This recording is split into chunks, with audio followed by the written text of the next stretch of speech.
Should have moved to hack this together and never let a good hack mood to go to waste, right? So just finish it. This stuff as soon as possible. Because I want to do something else tonight too, so I need to hurry. Hayaka, Hayaka!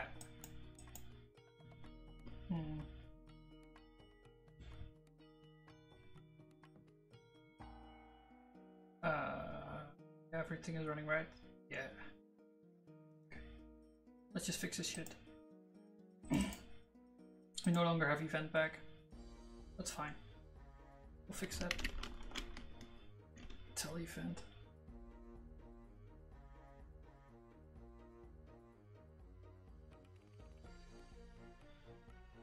I'm thinking, with the two toasting, maybe we should extend that with automatically wrapping it into the appropriate constructor. Because now our event back thing is gonna be bigger. Let's see, it's in settings.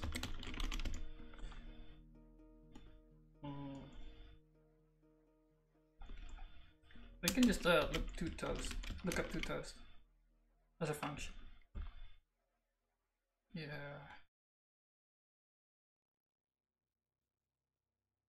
I think I always do that.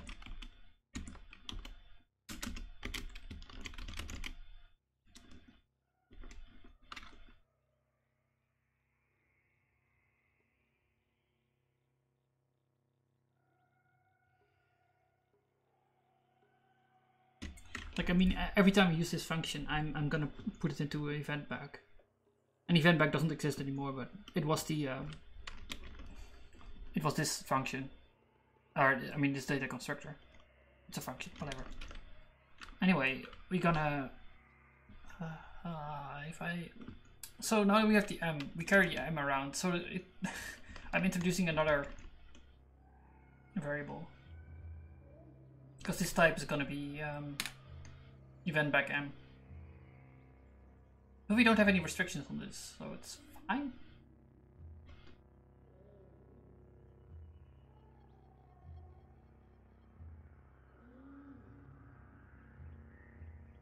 Yeah, I think it's fine.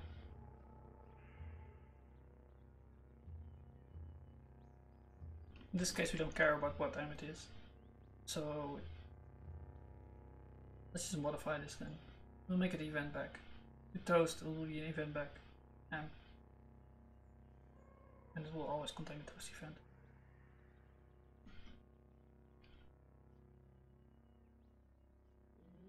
You need to depend on event. Is that okay? Probably.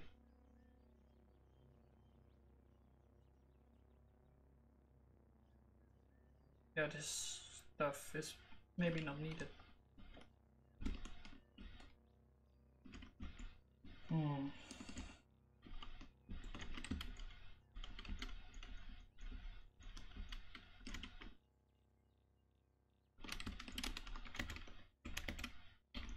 Okay.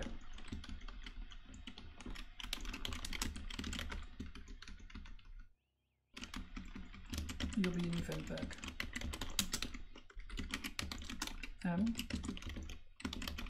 We'll just wrap it automatically into the thing. Post event. We can do preview actually.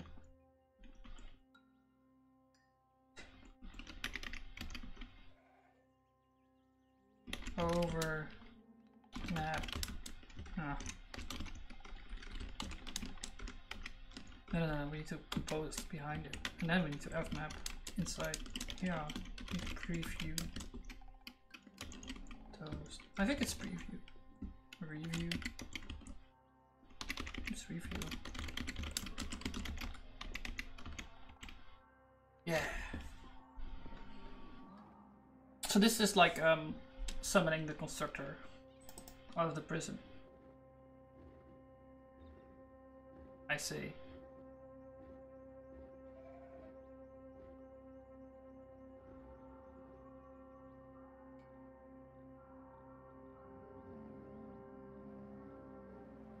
I need to fmap inside here. to get into that, and then we need to review.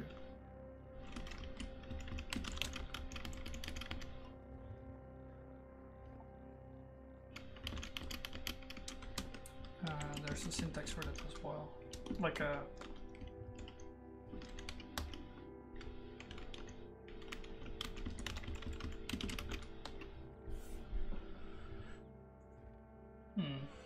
Nani?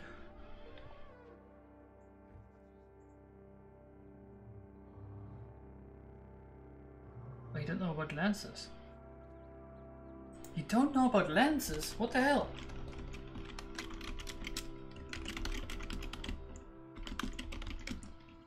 Where have you been, man? Lenses have conquered the world. Thought you know.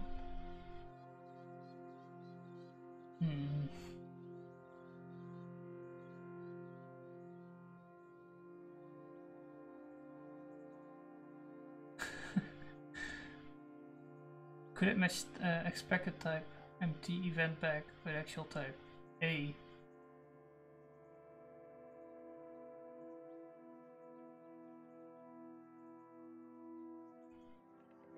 So yeah, let me explain this in words.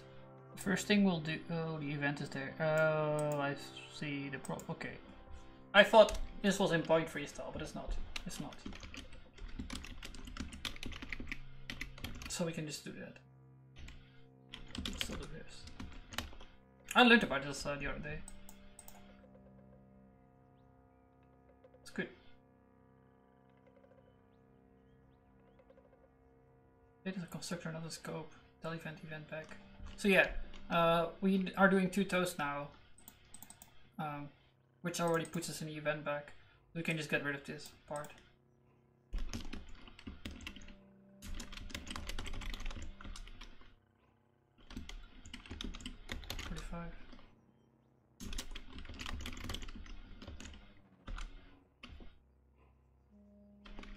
Honey.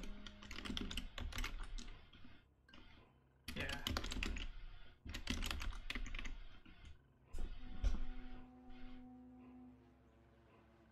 Actually, we can probably find a replace it shit. Let's do that.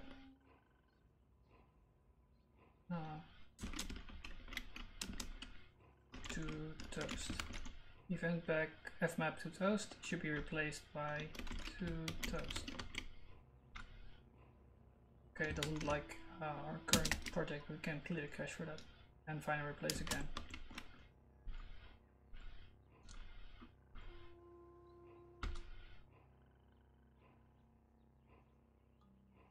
Oh, it has some temporary file or something. What? I don't have a Z for that. It's annoying.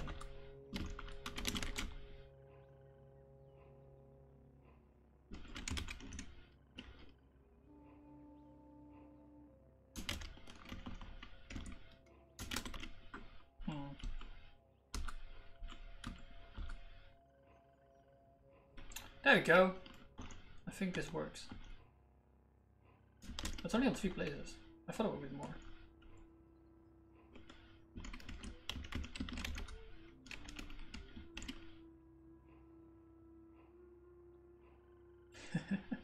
Fmap event. Yeah, this is the other way of writing that then.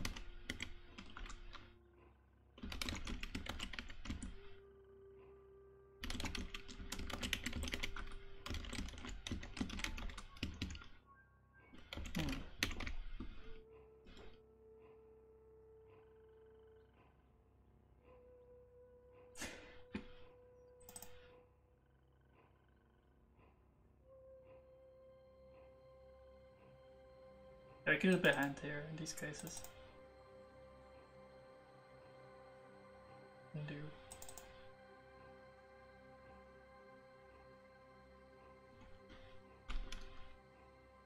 Let's plan.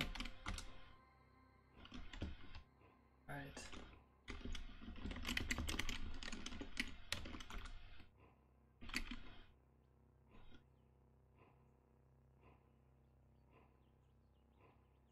Hey, so very sour. here I am. You like undo buttons?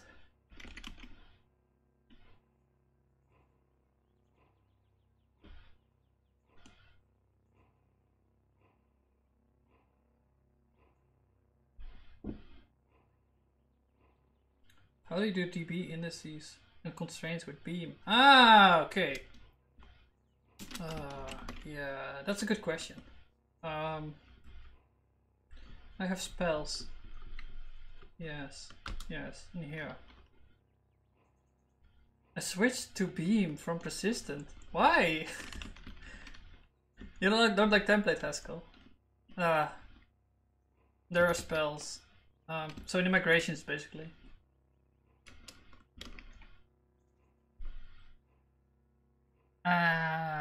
Did I sell beam that good? I thought I was mostly complaining about it. Anyway, there's this unique function.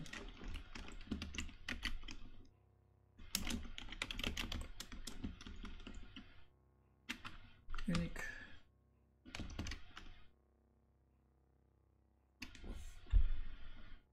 Didn't properly with what I wanted to do. Spells are they called? Yeah, they are called spells. So this is something I borrowed from another place. And what it does, it just takes the syntax, like it makes the Postgres syntax as a constraint or something. And then you can just use the add constraint stuff, whatever that is.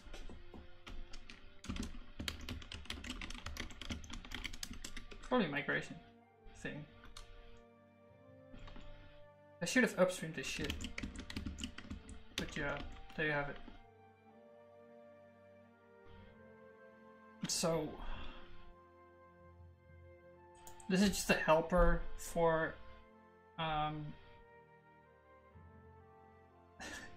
for like this is an upstream function, right? Up down. And this helper thing will add a constraint to your database or delete it. And this thing just creates the Postgres syntax for that. I mean, you can copy this in chat if you want.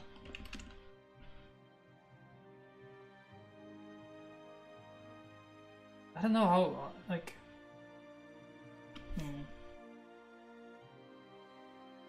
It's fucking annoying that they didn't upstream it. Yeah, scary face, indeed.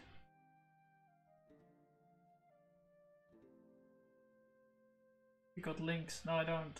Not that this, like, the problem with this is that it's not really... I didn't write it. I found it on the street somewhere. I can't really upstream this.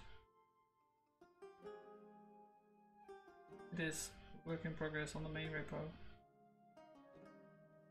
Yeah, so migration migration stuff in Beam, it's not really finished or anything.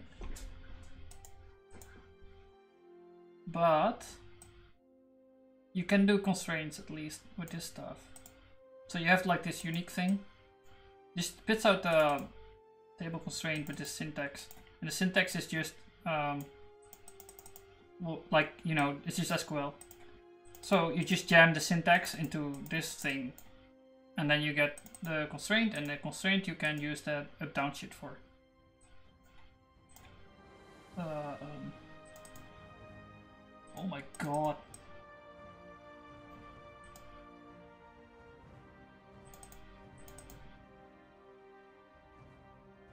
I was thinking, just, yeah, you can do it in SQL. Like, you're not gaining a lot of by doing this in Haskell. I think these constraints are just too detailed.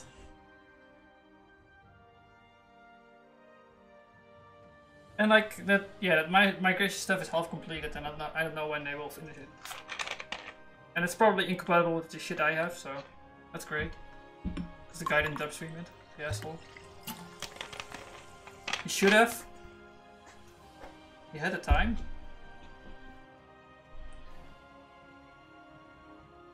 Spent like 2 months on writing all this crap, I think.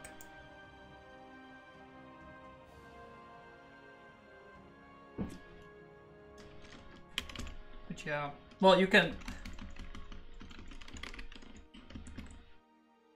What do you use for regex? Isn't there like a lens plugin for that? And deleting regex. I don't think I'm using regexes right now. But I would use the lens stuff. I saw a library or something about it. It was on the subreddit, I think. Why would you use anything else? You can use lenses. So maybe match. And you can also set stuff with your regex.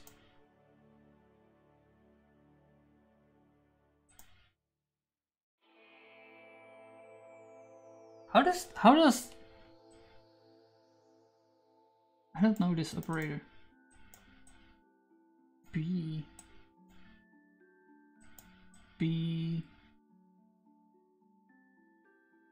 until, oh, it's negating.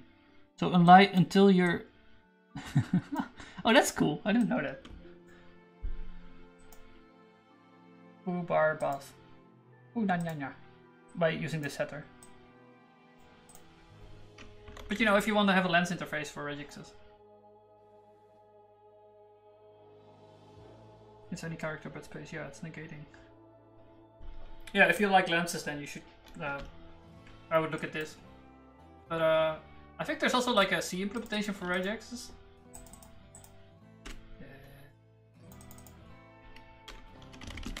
It's like the one that comes up, but it's like less potable. I forgot which one it was. It was based on data text, probably good. Well, no, you need to have the C one, that's the fast one. Because actually doing regexes in Haskell itself is not that yeah, they're using string. Don't use this one. Oh, it's this one. Yeah, the PCC. So this is the pull regex crap.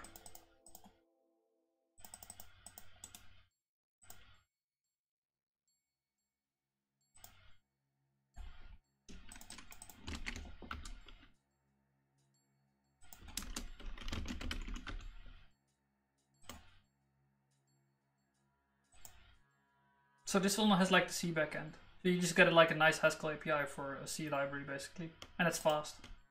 Because you know C is fast. Is there anything here? Oh my god. Did I use this? I don't think... Oh, maybe I did. No, it seems all type class. The fuck? I'm confused.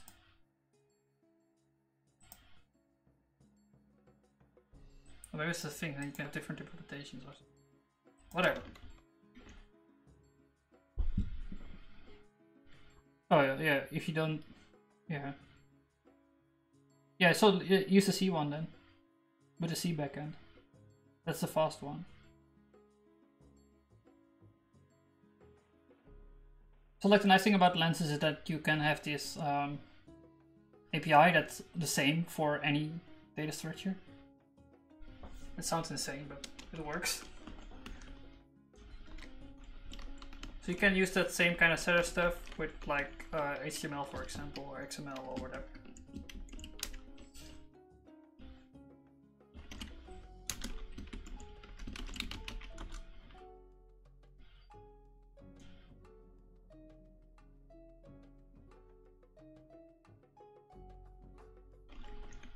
I would even call it event like.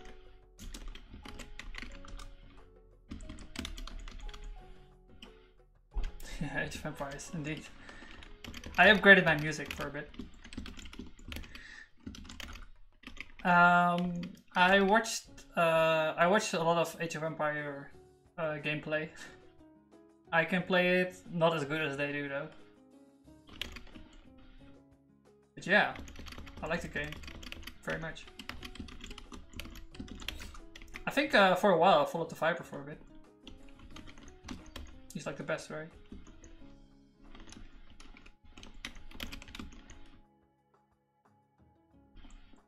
And do.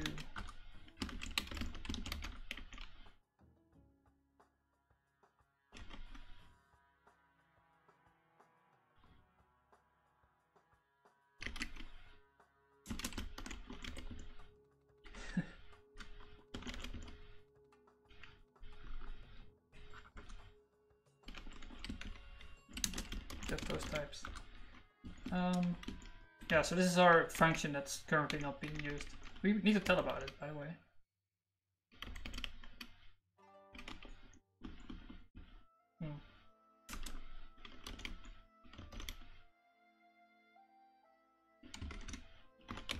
Undo types.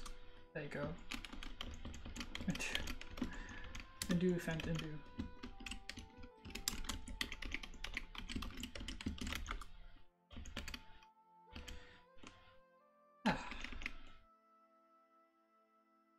You don't know about undo. There you go.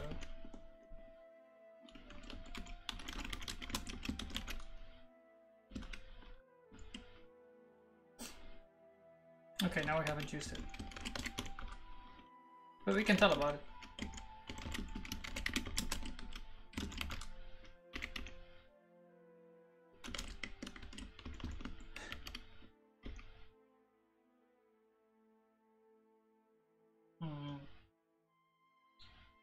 Tell event? Maybe I need to write it properly. Oh. That's the problem. Okay, let's just get rid of the name then.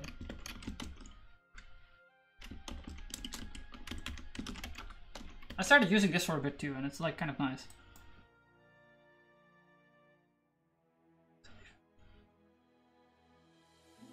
Oh no. What's happening? Maybe I'm too noobish.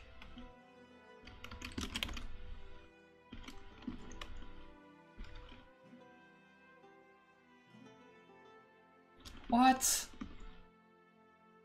Oh, it's because of the dollar sign. Right, we need to. The dollar sign is too strong.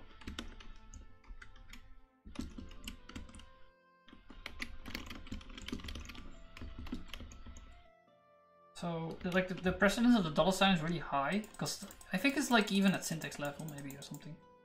Ridiculous. Why don't I have map into that?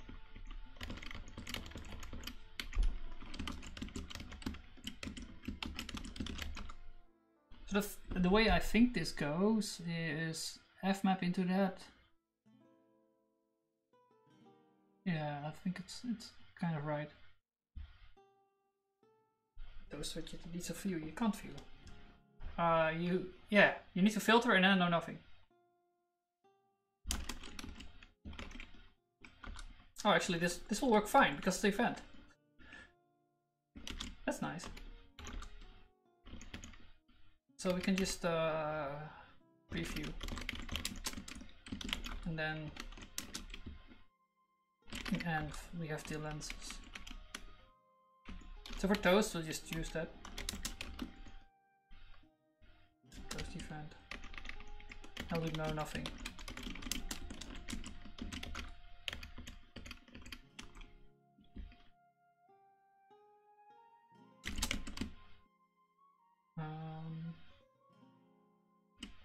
Okay, that gets fmapped into that. So what this will do is it looks up the value.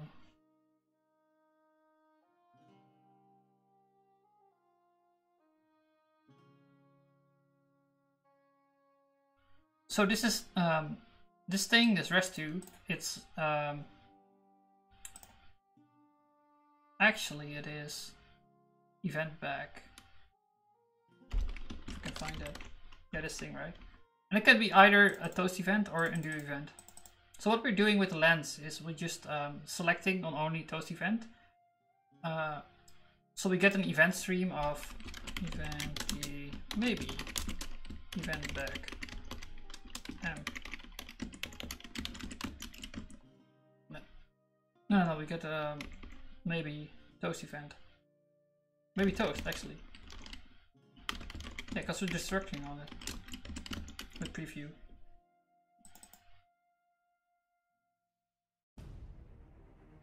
So and we use no nothing to get rid of maybe, because we just don't let through any events that are nothing. And then it just fits in there. So if you have a nothing event, then it's probably the other event, right? A new event. And we just do nothing in that case. We don't give the signal.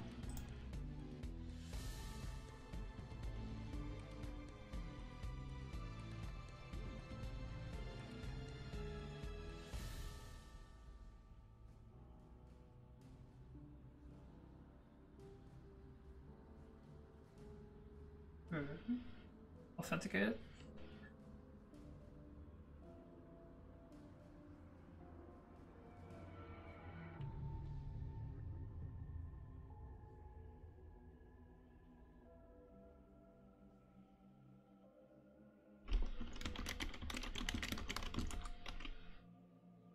Okay.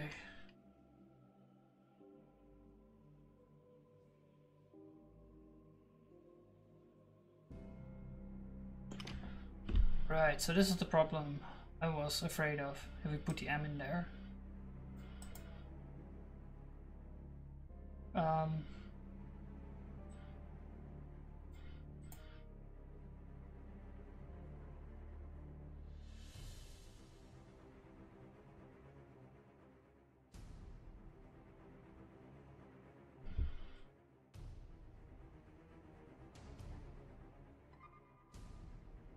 The authenticated is of M.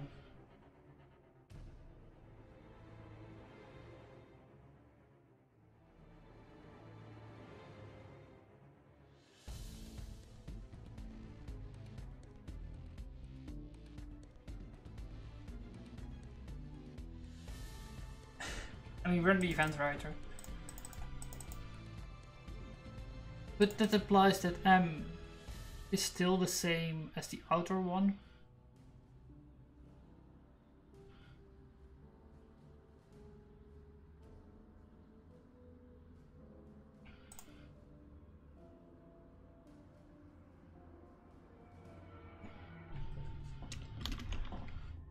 At least that's what I think. I'm not really sure why it's broken. I think I need to hide the monad inside there.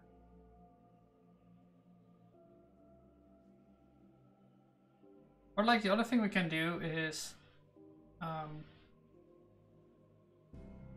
instead of making it a generic monad, we just record whatever action we need. Oh, that actually makes more sense. Then we don't need this signature.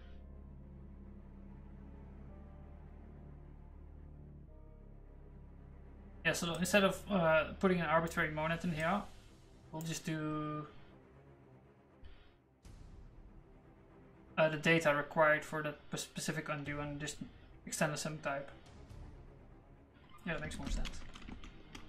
Then I don't have this annoying problem. Because I think I had this before and it just took me a while to figure out that it's hard to solve properly. So just don't work around it.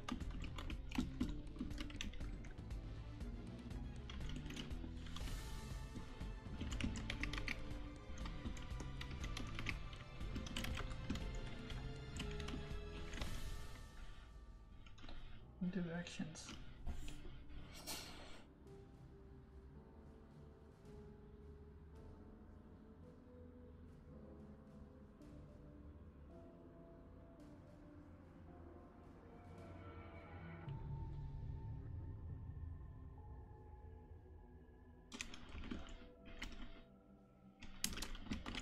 And do event types.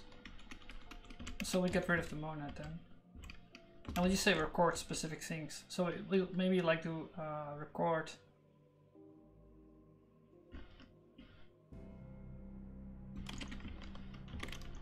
entry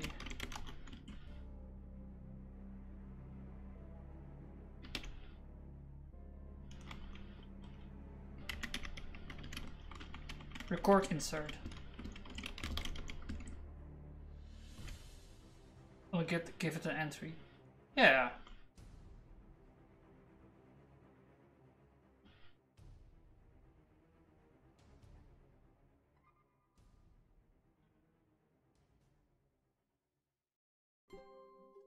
Yeah, so we do that. We do record insert and record delete.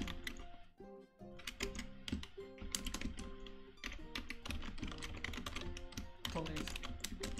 Entry. Roster entry maybe or something, I don't know.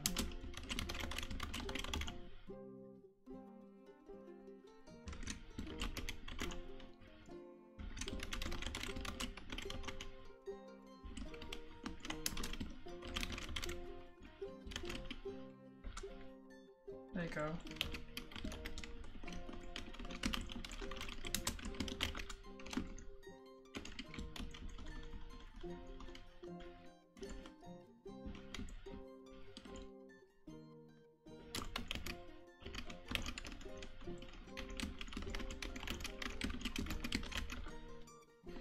There we go.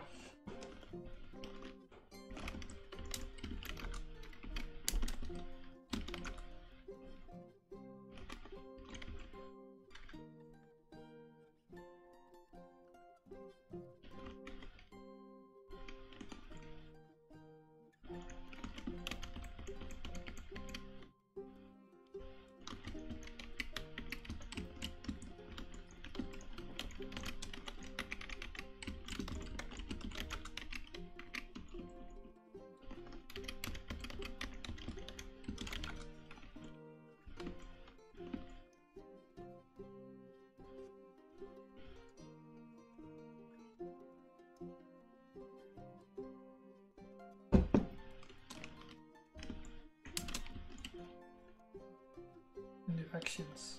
Undo. Right.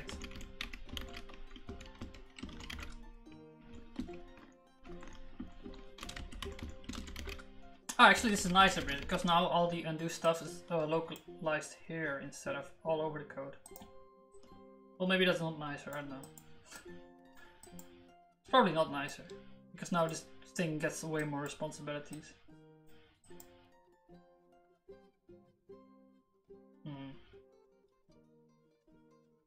Oh well, I don't care.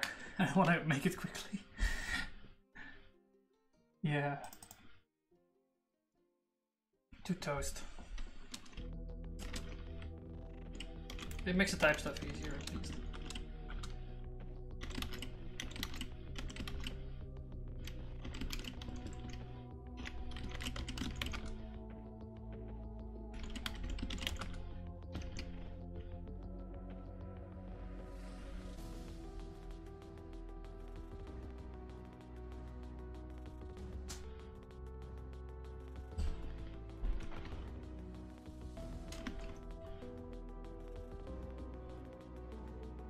You're not an instance of semigroup. Why do you need to be an instance of semigroup anyway?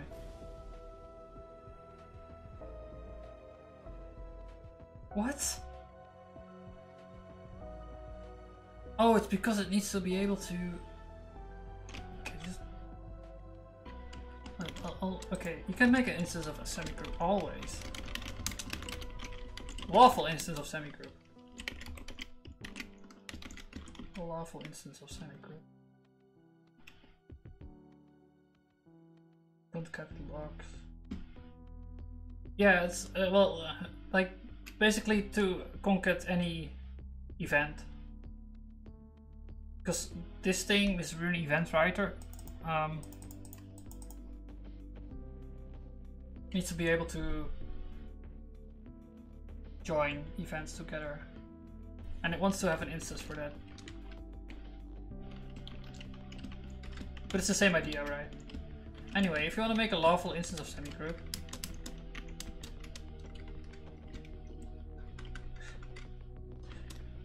this is horrible.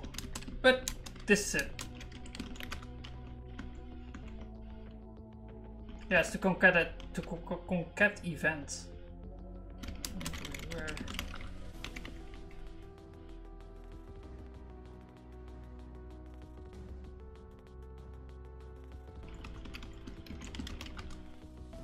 It's one word, apparently.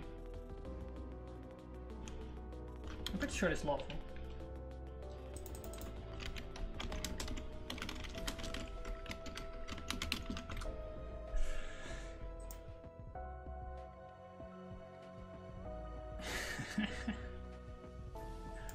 So, in my case, we dropped the right one, right? So this just gets dropped, so it's X. And in this case, we drop the right one. And we drop the right one again, so it's X. So it's the same thing. Lawful instance. You can just drop it. But yeah. Probably that's what you expect, but there you have it. No, it's what you expect, because you're just a programmer that obeys the laws, right? And it's the only law. Maybe Monad is more strict. But yeah.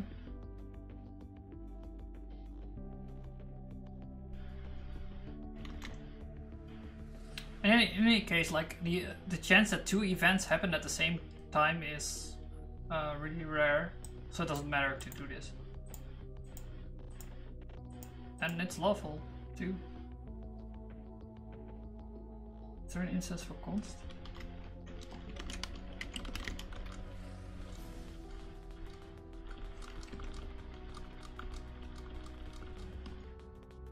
Yeah, there is. If A has an instance of const, then what does const do? It's just a phantom type? That's all?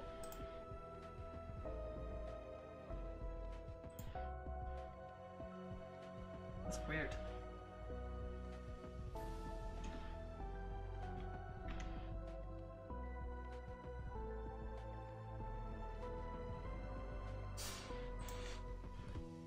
Oh well. Yeah, so you'll get events of new actions.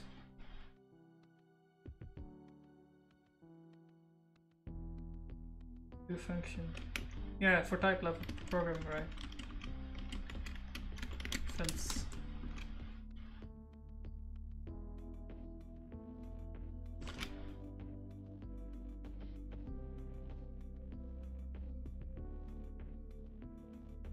So in case of undo actions,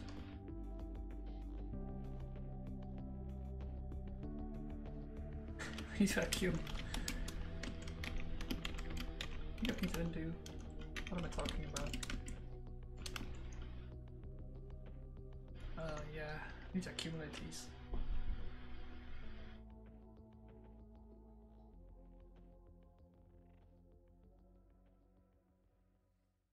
Because we need to keep track of a list of shit that happened.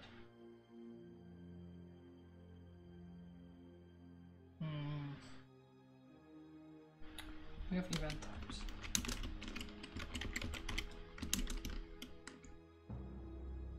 Event types, right? So we need to track these, record things. Maybe I'll make a separate type for this, because I wanna maybe make a list type safe. Oh, that's yeah. Actually, I want that to be separate.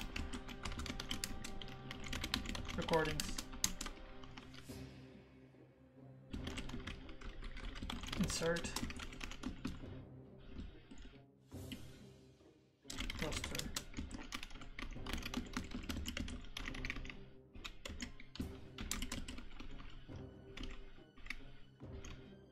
Delete cluster.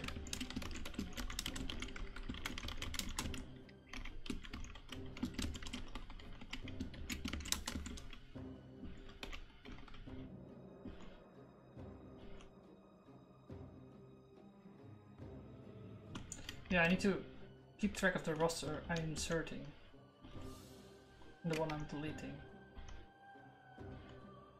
Because in this case you need to be able to recover it, and in this case, like, I mean, the opposite action of insert is obviously delete.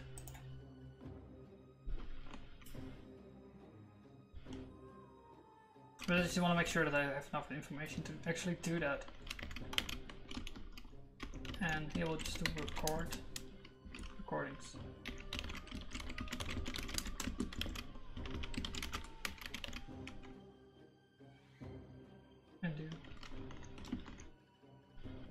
Maybe we're gonna have CDR here too.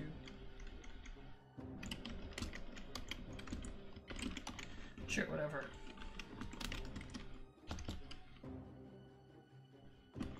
At least for a chord, I think. Directions.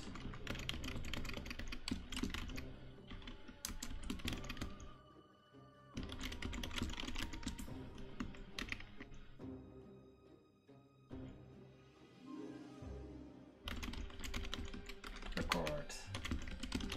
There we go.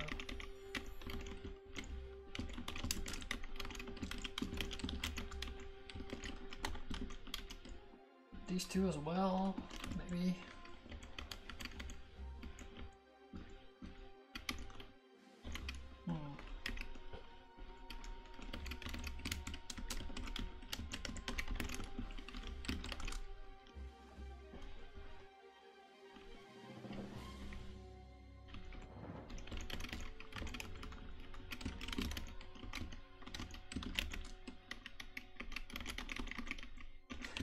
I could have copy pasted or just find and replace this, but I'm already there. Suits in this case though.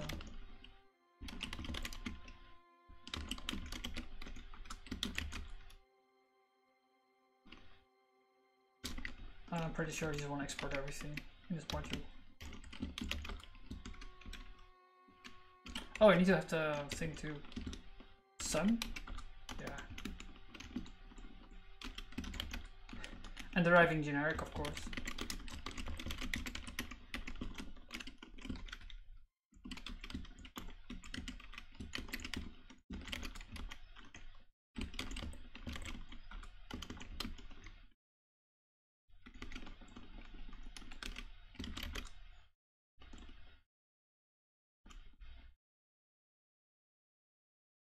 What's the scope? You don't know about prisms? How do you program?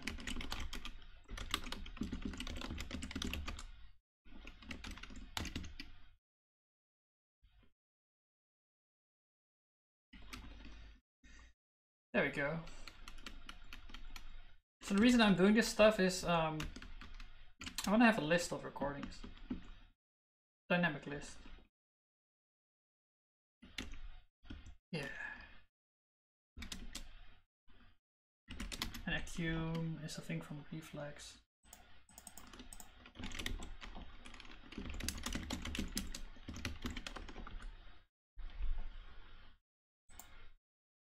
This is Hackett, yeah.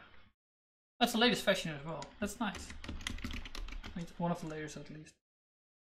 Maybe it's becoming more popular. I hope so. I really hope so. So this is A to B to A. What the fuck? Just let's look at Acume. This is too abstract. Acume, yeah. Choose that subtly for dynamics. And behave in events? Nani?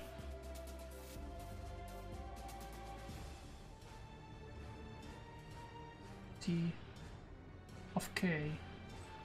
You can accumulate events. Or F is event. That doesn't make sense.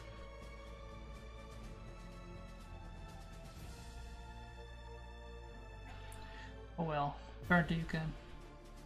Don't question the types. A to B to A. With an A, you get out a dynamic A. It's kind of like fold, except over time, instead of a list. It's really like fold, but this is just time instead of, you know, there you have it. Haskell compiles so fast compared to my system. It's because actually I'm compiling on the faster laptop. So this laptop I'm currently using is like it's only doing streaming and editing, and then I'm sending everything over to the other laptop that's faster. Oh, I'm not even doing the script. I am. But anyway, we need to fold over time. That's what Acume is. I just want to put it in a list though. No, like in case of record, we want to put it in the list, and in case of undo, we want to remove it from the list. That's basically the thing we have.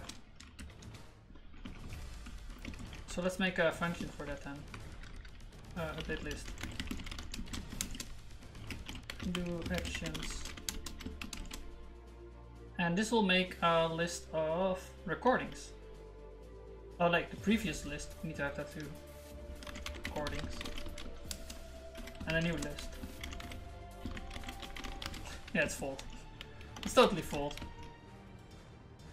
So in the case of undo, is till no drop one.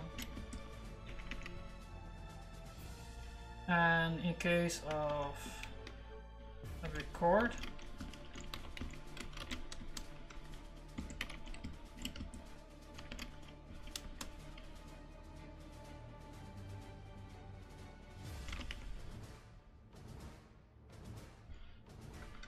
recording, what? Just append.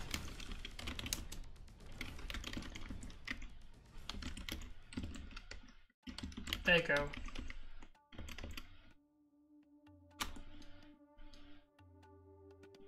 Alright, you are update list.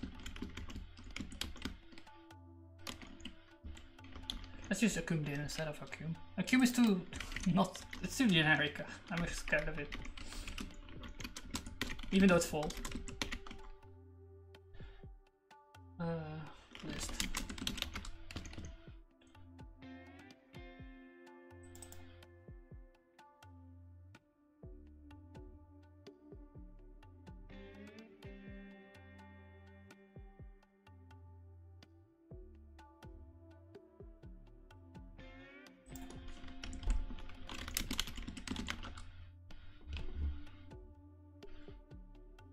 I'm thinking,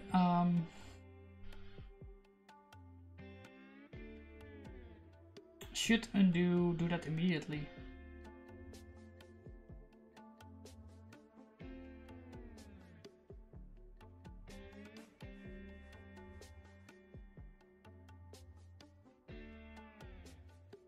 Because, like, I'm afraid it doesn't work with the time. Like, we're deleting this element, but we actually want to use that element to do the opposite action in case of undo.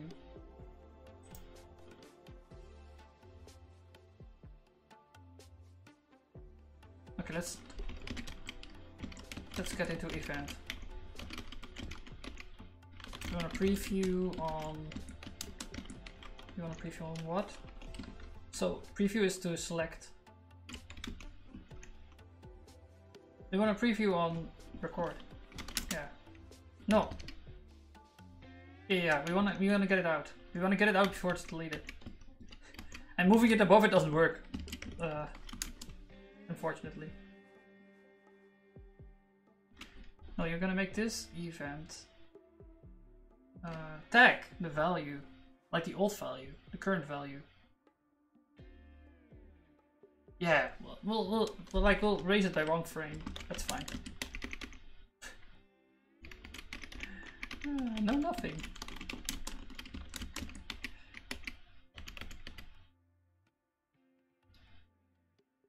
Record recordings.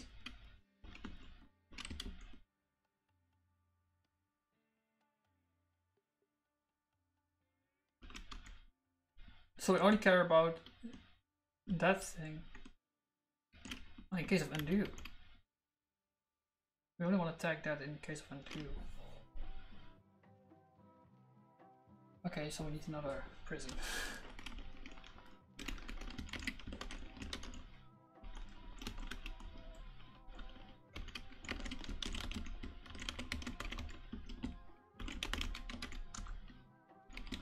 Undoings? No, you're nothing. This is apparently how prisms work if you don't have anything in here, this unit. The top type. We don't care if it's units. We just want to know if it's happening.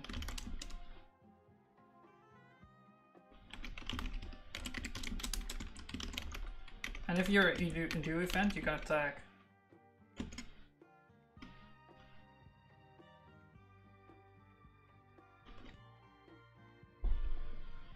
Takes the applied symbol. Yeah, the applied symbol, which is the name of the constructor. So, yeah, this is generic lens. I have fun understanding that. I don't. I just know what it does. That's all.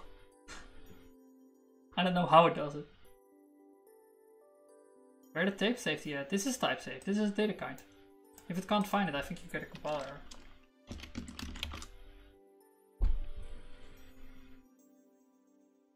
Yeah, look at it. Can't find it. How is it not type safe? Which GXC extensions are enabled?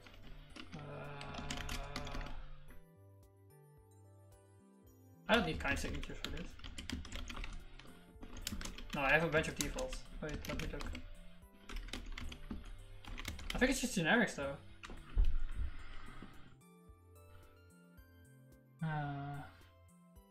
For comment? No, this is front end. But I have a bunch of defaults. I think it's just derived generic. That's the only one you need. And data kinds, of course. A bunch of derived shit. I don't care. Just enable it all. Maybe the context too. I don't know about that. It's always complaining about these two. So you should just always enable them. This is just weird to disable. But yeah. So data kinds and derived generic. I'd say these two.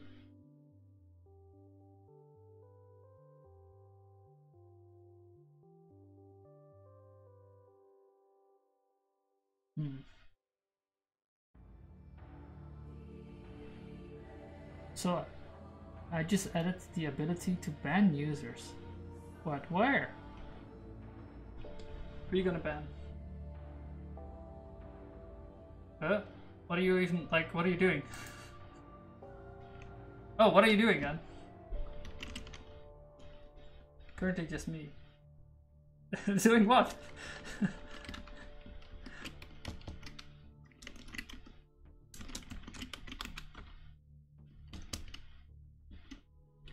Oh, you bent yourself. That's great.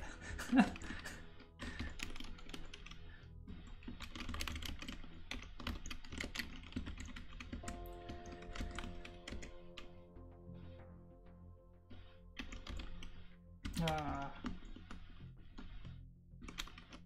can get the current list. And this is just the behavior. And then use that to override undo event. We tag the undo event with whatever the current value is. Yeah, I think this is just in time.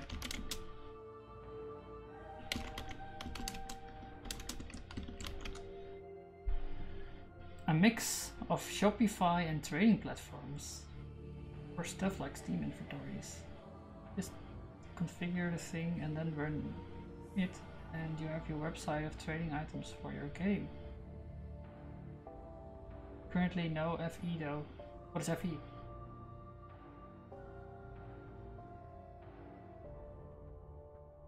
It's like a content. Oh, you should use Reflex! Reflex! Oh, you have a different way of developing. I just do both at the same time. Well, like, I end up doing most of my work on front end anyway. It's apparently a lot more work. Do properly do the front end.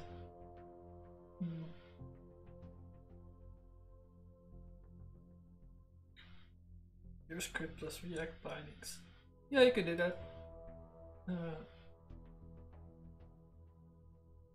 I would just go full. I don't know. I don't know. I'm not sure how good PureScript is. Like, if it makes you way more productive, then yeah, sure. But I hear it's pretty slow.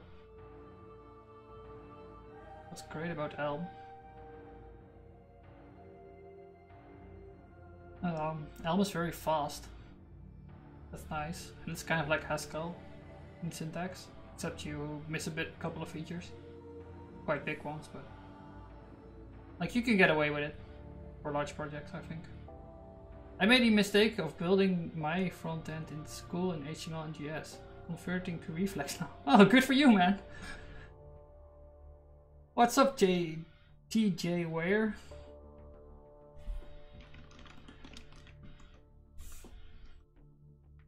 That's not a mistake, it's a prototype. Yeah. Actually, this project I'm working on right now, this is the third rewrite, I think. And this time I was just like, fuck it, I'm gonna do Haskell everywhere.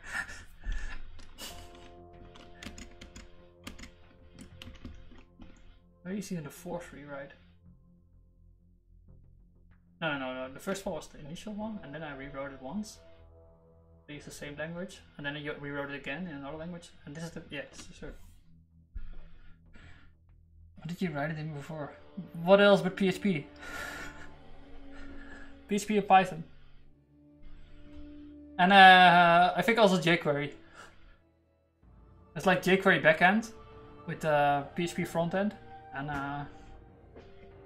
yeah, you know, FFI. I needed to have FFI. Like my PHP code had to code to Python code to do what? To do artificial intelligence. jQuery backend. Yes. You just gotta believe, man. I bet you can mount jQuery in Node.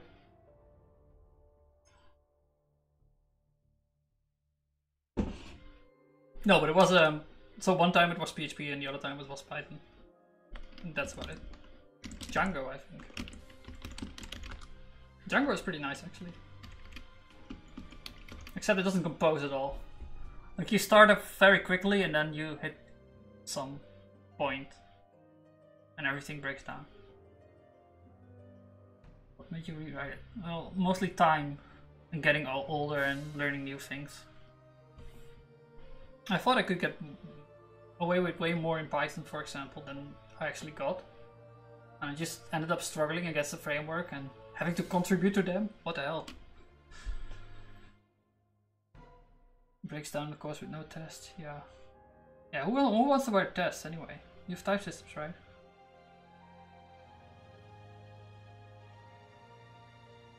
I actually saw an like a freelance posting, and they were proudly of their 100% test coverage, and I was thinking, oh, poor guys. Poor guys. But maybe I'm strange in it.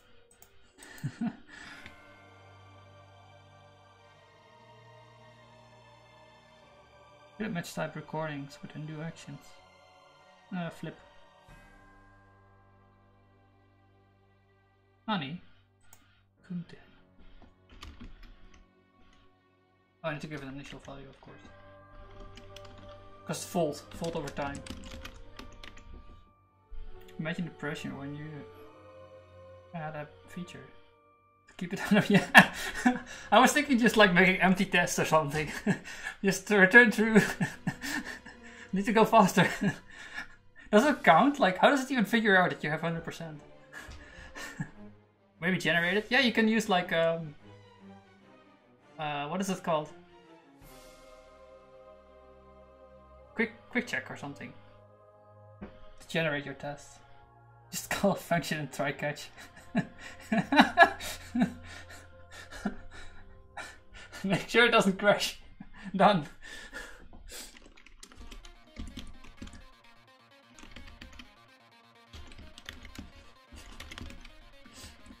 What is Curdo? Why did they call it Curdo?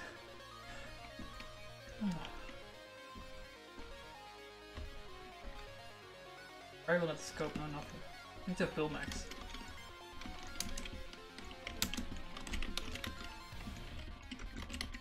Yeah, that one.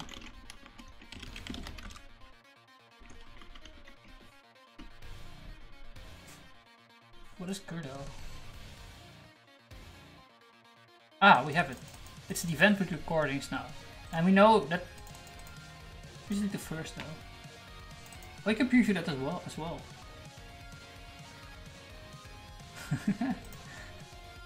Current list. We'll fmap into that and get the first one.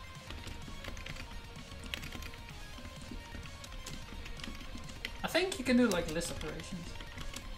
Ah, I know, it's at 0.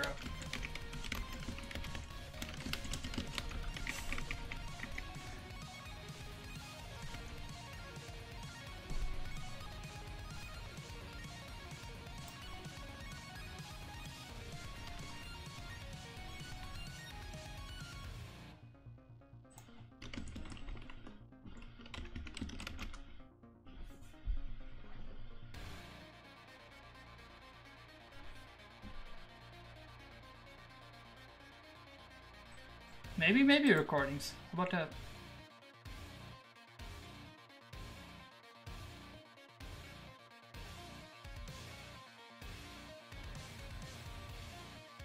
Oh, you can just view, which is always maybe.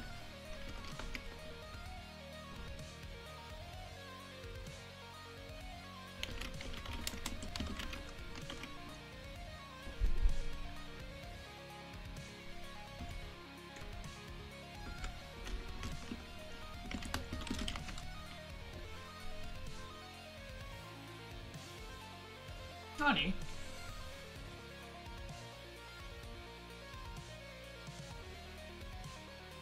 This is what we want. If there's nothing inside and we get it and do, that's weird. We just do nothing then. Okay, so we can just do nothing in this case. Keep doing this. Because if we have nothing in the record list, we can't do any undos. Of course. What's the other crap then? Maybe not the scope events. That's a good point.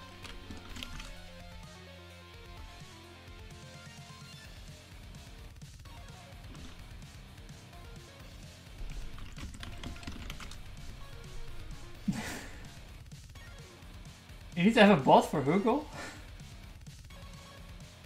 Yeah, I'm thinking of just like modifying Soding's one with what is it called? Hypernerd? Does it do Hugo?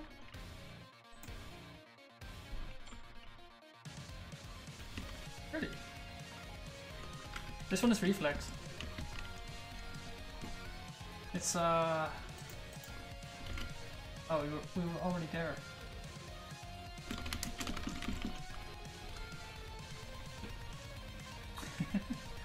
I'm still going up.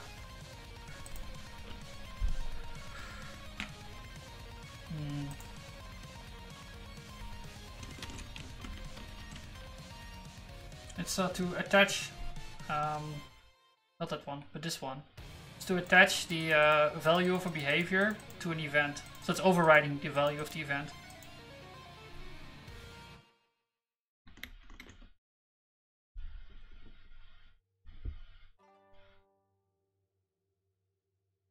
That's just an ISC bridge. Lambda bot. What is that? Could you like run multiple? Yeah, you probably can, right? Right, you can just attach whatever IC thing to Twitch. I like the fact that it's IRC. It makes it really easy to edit and do whatever.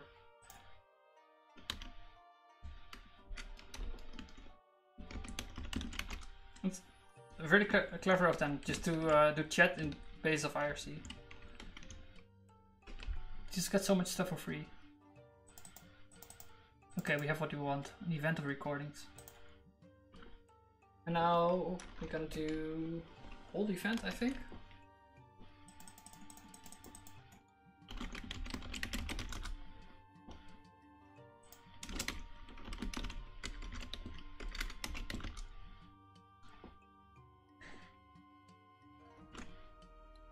Don't.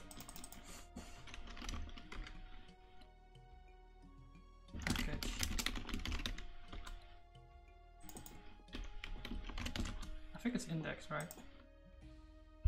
I don't know why I put it in here, but it's there now. Take an initial value.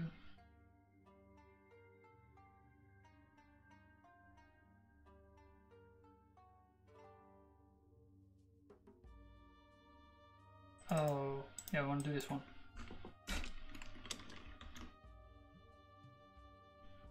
Oh, goodbye, Trier.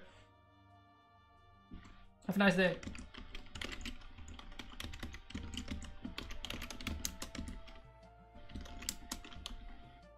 So we get the value out like this. Basically, we can do a function inside, a monetic function inside the event. So whenever we get the event, we'll do this.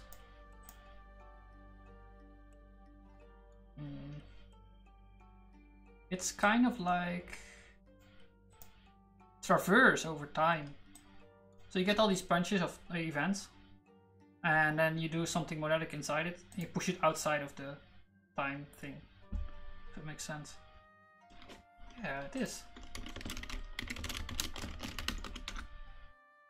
Or maybe, what is the other one called? There's also, well, this one is more generic anyway, so just use this. Yeah, but it's flipped. They flipped it. Why did they flip it? Reversible T. But the signature is very similar. If you imagine this being the events and this thing inside, you just need to have an applicative. We need to have a monad, but yeah. How is it for developing on Windows? Currently I'm using Linux. Oh, it's you're talking about the closure stuff, right? Yeah. Or are you talking about Reflect?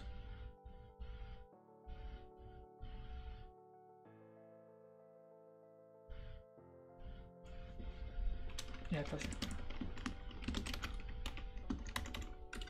I think they use NPM.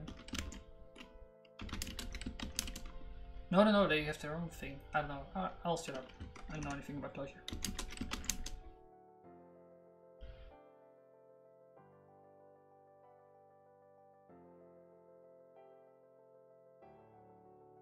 What was Curdo? Why did they call it Curdo anyway?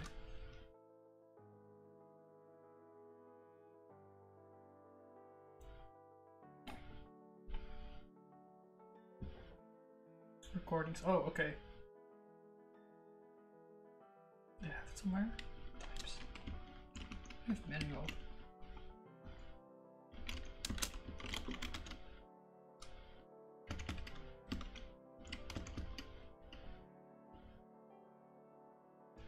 Yeah, so we still know what to do. In case of insert, we want to delete. And in case of delete, we want to insert.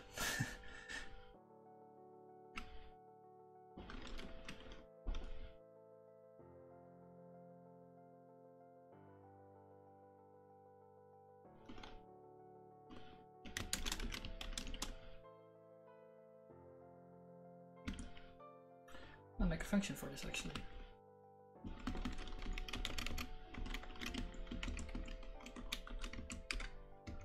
Opposite action recordings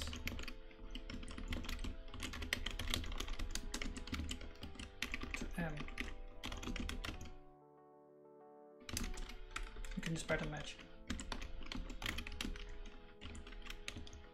That's why I want to have a separate function to have easy pattern matching.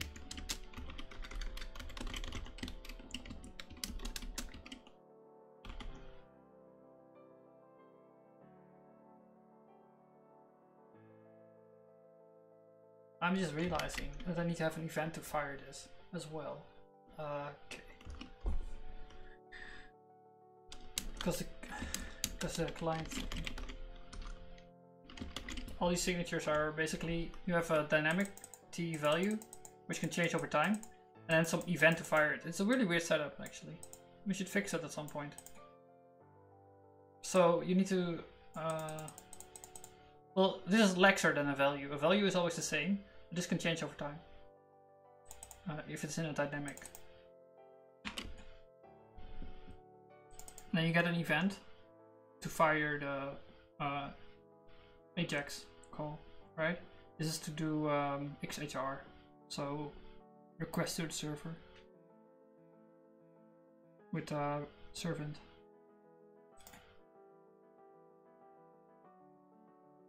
So we can provide this thing, but we can't do this thing right now because we're inside the event.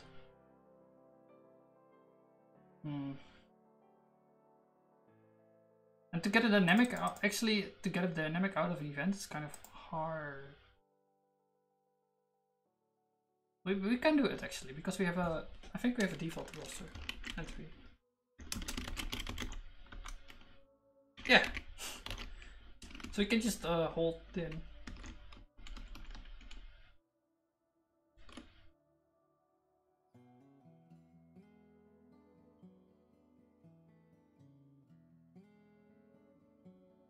So you want to either delete,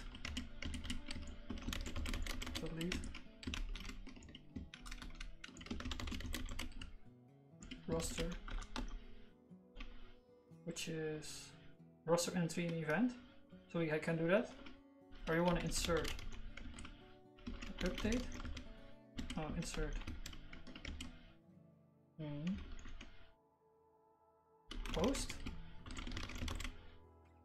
Post roster entry. And that's a post entry, which we don't have.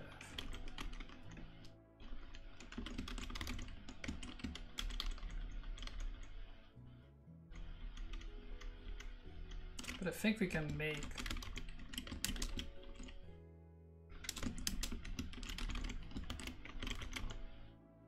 because this is just a more general type around. Like this does the macro stuff. Yeah, we can provide this per week. We can do nothing here and can just do pure here because we have one. That's all. Okay.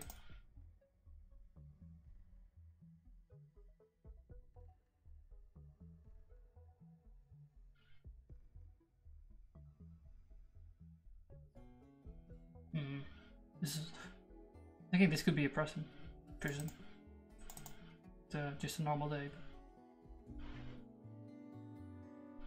Never mind that.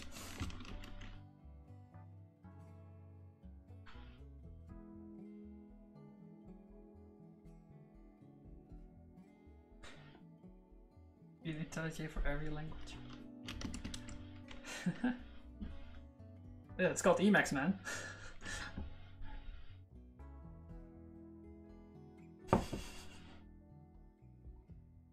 Yeah, actually I saw a presentation about using IntelliJ with Haskell. And I was like, dude, why aren't you using Emacs? But no, he was actually kind of proud of whatever he made. But it doesn't work with Nix. And then, you know, if it doesn't work with Nix, it doesn't work for me. Because I'm deep into Nix. Really deep into Nix. It works with Nix. Which one? What? Really? Yeah, it works with Stack, mostly. Yeah, but if you're into IntelliJ, you should definitely try it out. It's really good. Like you have, I think you have control click and stuff too. Like it impressed me, for sure.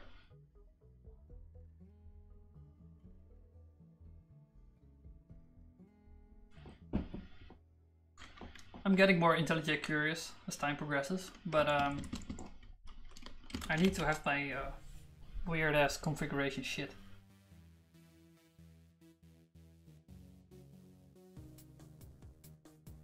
IntelliJ. I wouldn't expect a debugger for Haskell.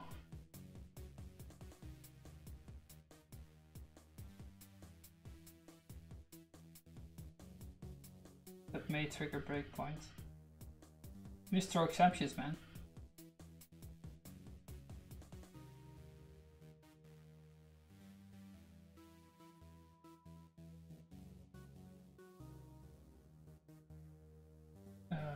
You tell you Haskell tools use the same stuff we have in Emacs and yeah, I tried. That's all. I'm gonna do a stream actually, maybe about getting my fucking setup to work with Emacs and Haskell IDE engine, because Reflex out of the box comes with Haskell IDE engine, and I should just be able to plug into my Emacs into that.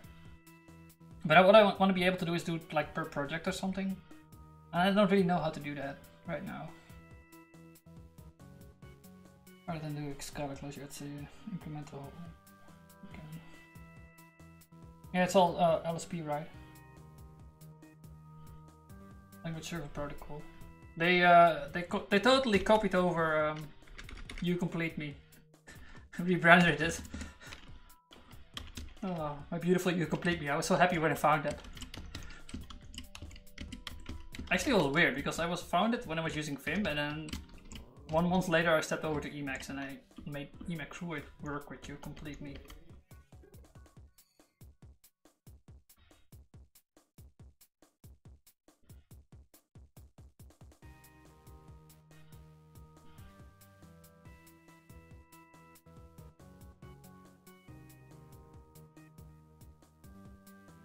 How would we be worried about leaks? Well, no, I don't have to be worried about leaks. Well, maybe if you have little RAM, then yeah.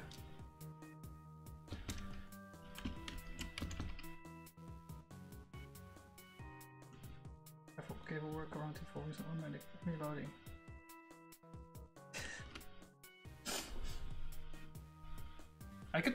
You could do it with C groups.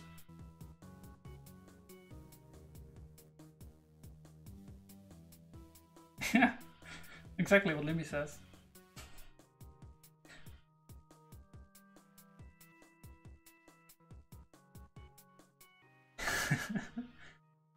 or just kill it every 5 minutes.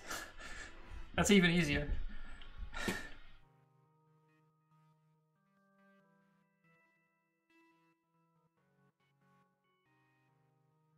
This is fine. Opposite action. Right, it doesn't work. Let's make a dynamic then.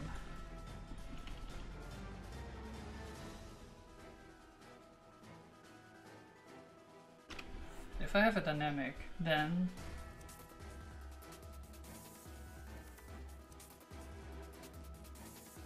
oh, this is gonna be so dumb. If I have a dynamic, then I can like do dyne and check out what action is actually going on. No, we're gonna make separate events for both of them. Oh, but then we don't.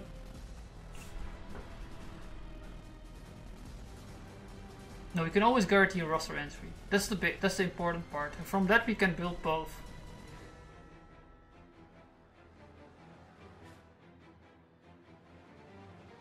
At the moment we can always guarantee a roster entry. Regardless of recording. Let's make a lens for that.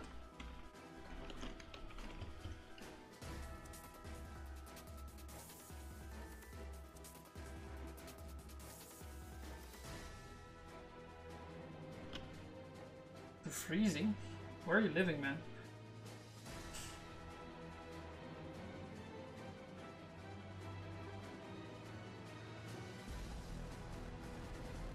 I want to have a field.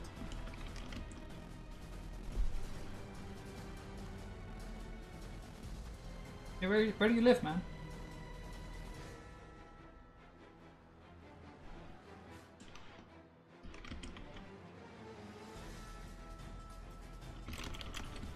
Romania. Yeah. It's not even that far north, right? That's like Balkans.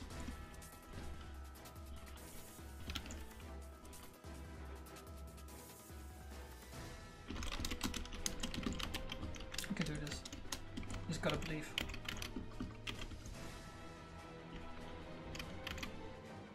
Exactly. Yeah, I played a lot of U4, so I know maps.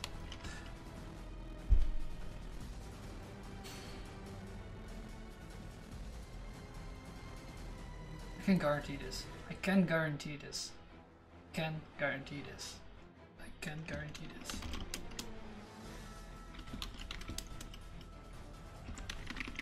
Does the lens work? It'd be so nice to have. But even then, like if I extend it, I may not be able to guarantee this. Okay. Okay, we don't need this then.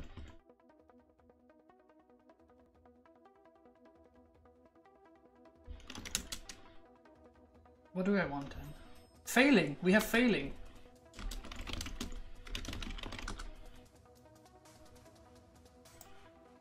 Yeah, Prism is its reversal, by the way.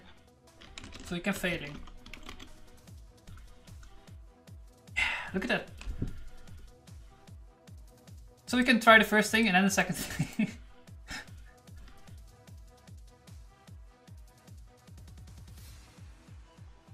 And then we can use none.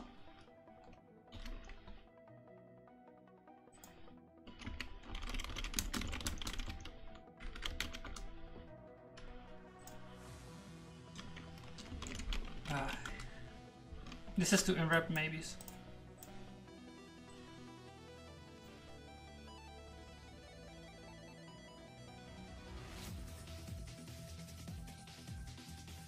If you provide me an A, then I can make from any maybe A an A. Ergo, maybe is isomorphic to A. Maybe A is isomorphic to A if you already have A.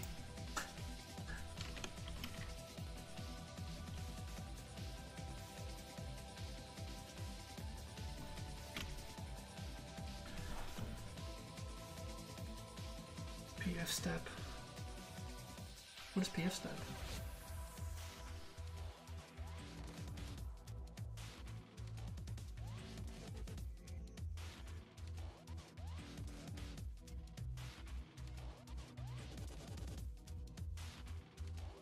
You can target mobile with GHC.js, like at least how the Reflex people are doing it. Because they're doing the... basically they can make the Haskell runtime native. So... like they are getting rid of an entire performance overhead. So GHC.js may be possible mobile. But then you still have to install an app, and installing app sucks. Oh yeah.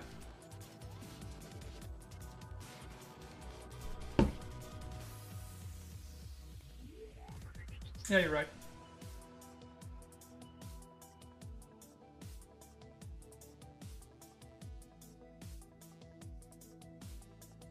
Yeah, mobile web. It's the only mobile in my opinion. Like, I don't think apps are here to stay. Like, web as a distribution platform, it's amazing. I had a conversation with someone about that. Oh, I think it was Toding too.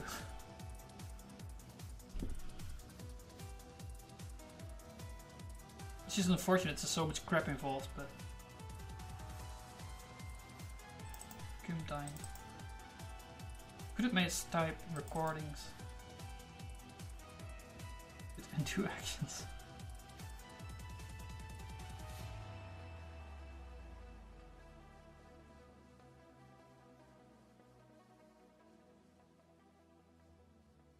Is it flipped?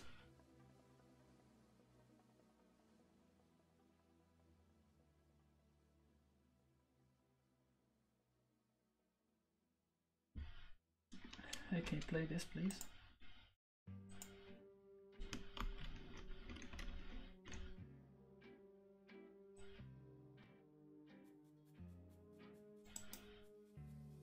Copy link. Honey. Uh-oh. I have to.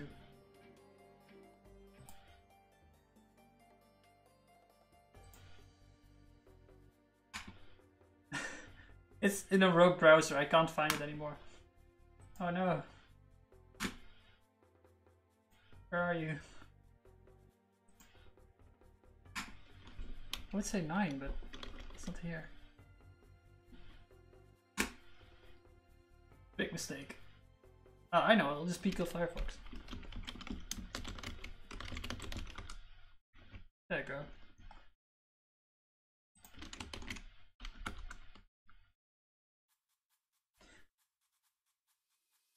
I mean, if you say which track, then I can look it up in my player. Ah.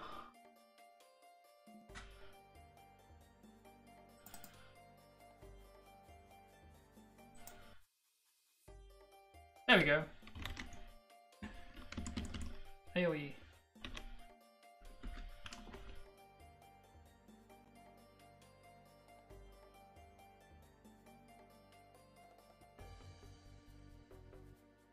This is very broken.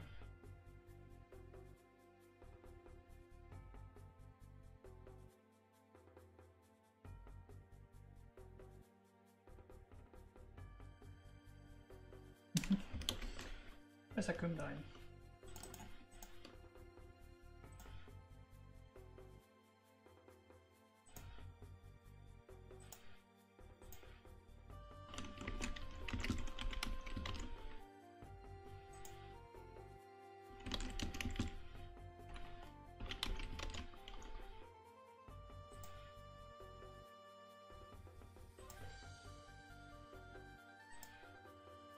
I'm just fixing a type error. I thought I was doing something else before, but I forgot what. Oh, it was to fix a dynamic thing, right. But I need to fix this as well, so... It couldn't be... Why so much Akum shit? And these are just like... these are... these are just Akum, right? These are the type signature, I think. No? Oh, maybe not. No, they actually do stuff? What?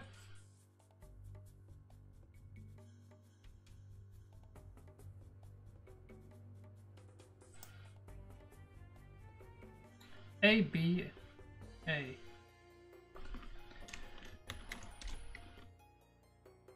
Making my life hard, aren't you?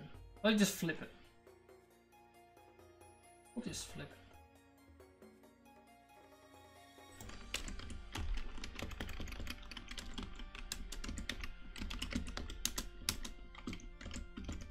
There we go.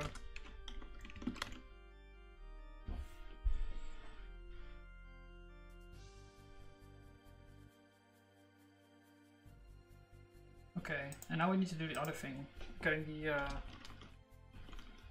roster entry out.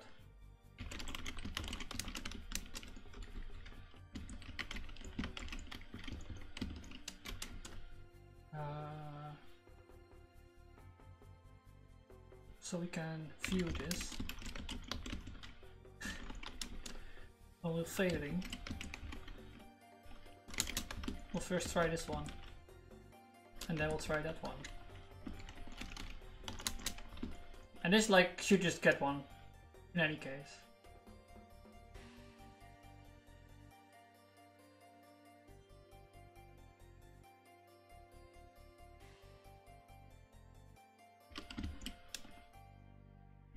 We can still compose it with non-dev entry.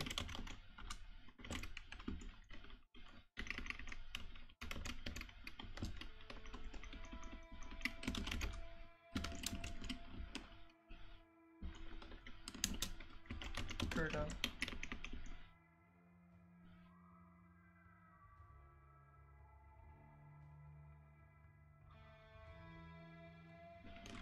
And we'll hold time as well.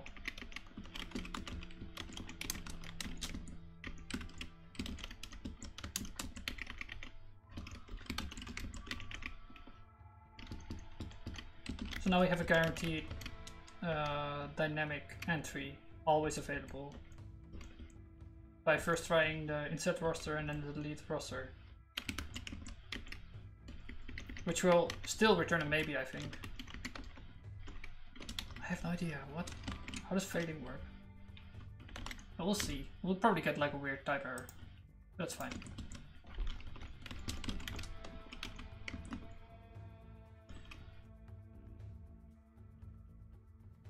So this will guarantee the entry, and then what do we want to do with the entry?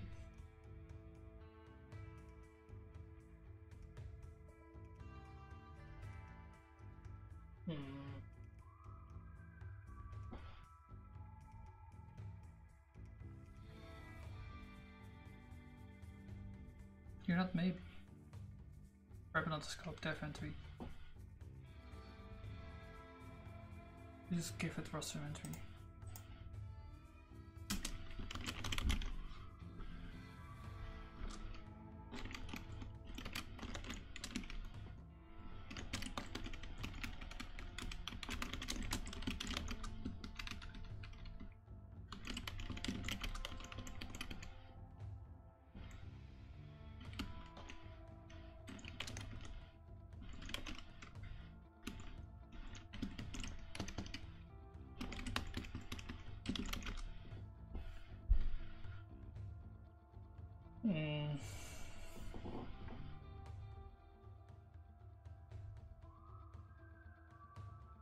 Could I type maybe roster entry with roster entry? Wait, failing always works? Or whatever, man.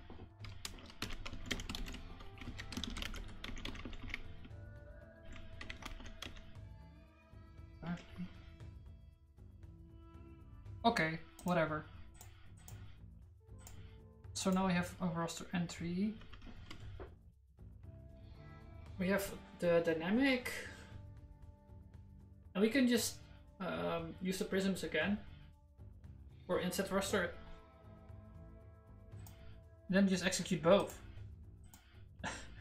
Really? Actually, that's kind of nice. I mean, this is not as elegant as I wanted, but... So delete roster entry. We can put the entry in here.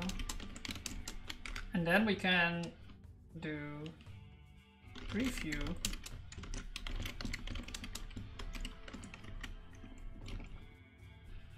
insert roster.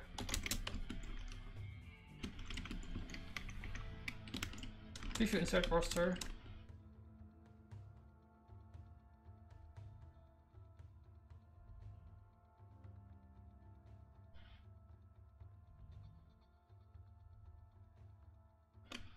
Curdo. What the fuck is Curdo? I keep asking that and then do nothing about it. Oh, it's the current undo. No. Current recording is it's probably current recording.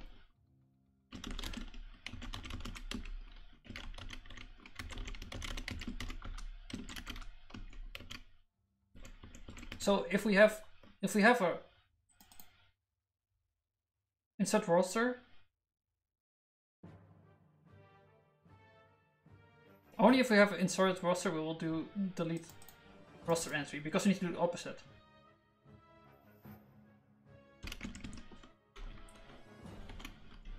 And in case of delete roster, yeah, this is Stronghold. You like Stronghold, man?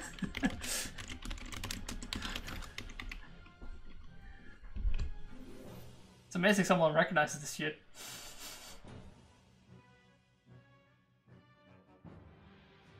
I think it was also in Crusader, yeah. Maybe we should rip some songs from Crusader as well.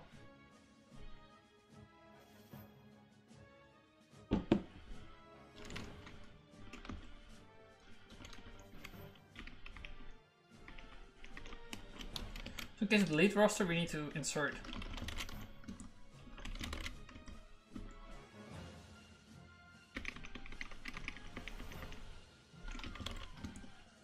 Yeah, add a button even. Yeah, I think I did. Can I actually finish this today? That's amazing. Post. The people worship suicide. Thanks, man.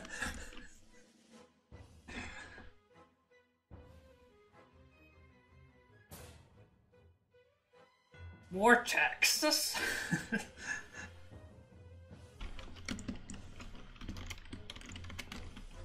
It's like the people worship you, sire. They have amazing voice acting in that game.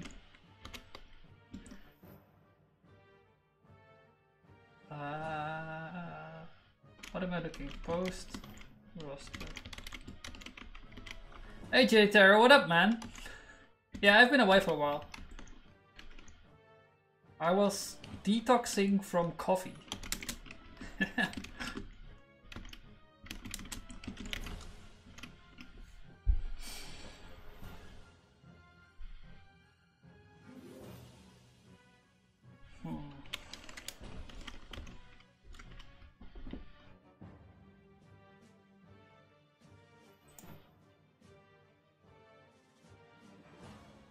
Mr. Haskell, huh?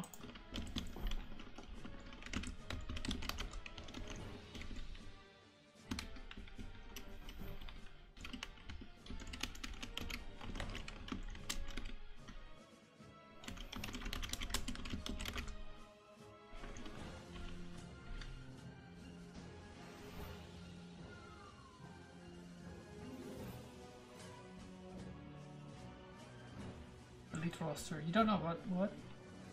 You wanna have a monoid? Why? Let's preview. I don't care about the result.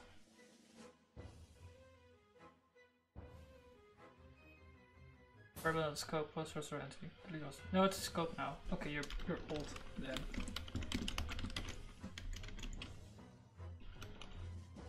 We also need to make sure that this is nothing.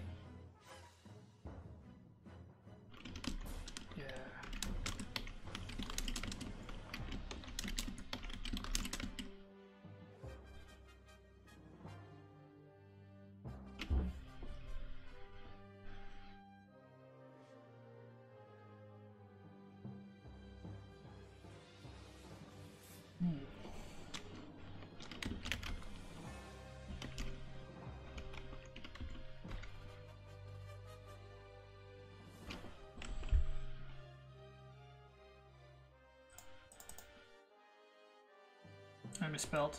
That's a problem. This is GSC telling me that I should spell better. Found hole. There's a hole in the ground.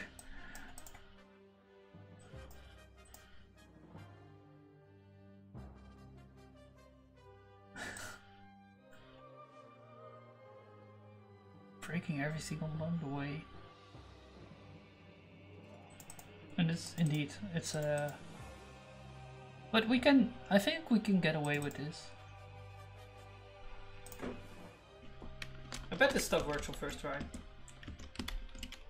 Probably not, but...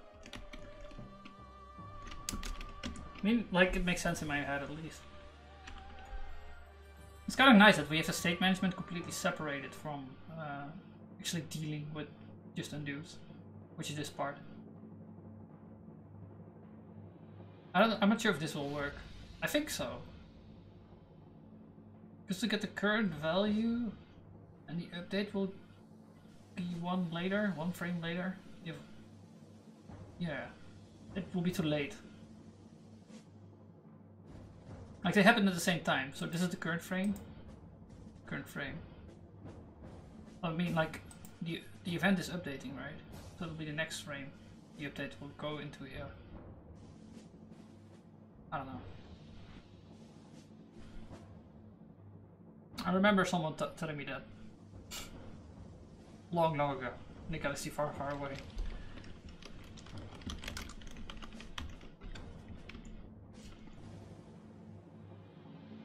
Pure. Misspec bracket? What are you talking about, man?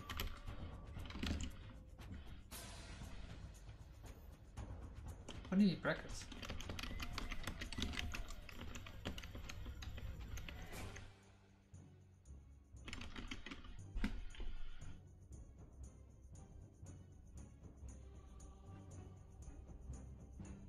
Infanty recordings. Oh right, this stuff. Can just keep that.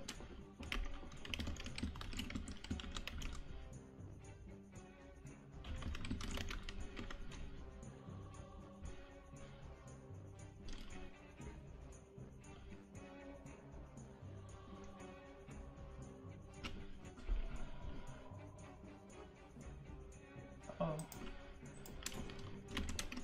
Presents.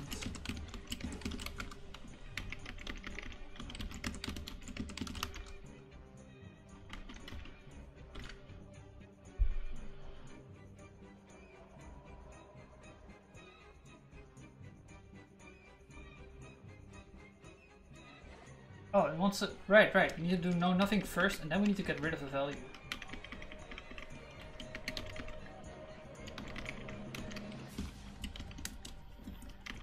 Maybe we just do fmap constant. Because then we can use dollar signs. Yeah. Now we don't need these anymore either.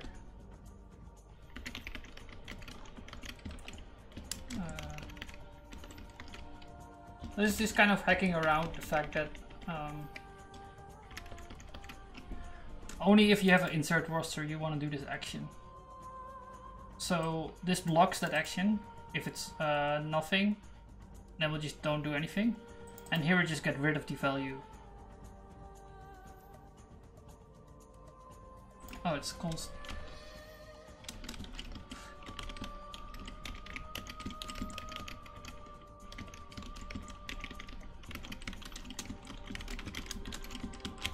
Yeah. So we get the value inside the event and we just replace it with unit. And we need to do this to make a type checker happy. Finally, we need to also make a post entry of this.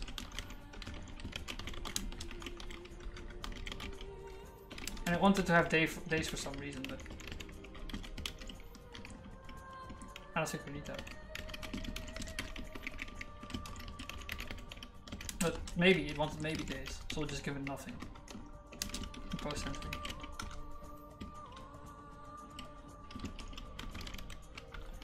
Repeat until. Maybe day. How about nothing? Oh, it doesn't need to be pure. Right. We'll just compose with pure. Pure! That's like pure is a way. Wait, I don't know about post entry. Just tell it about post entry by importing. Yeah.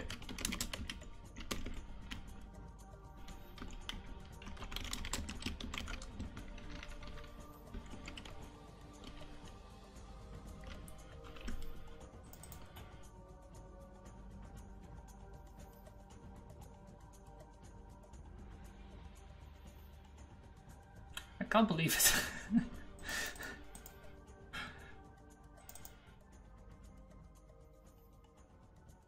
I told you.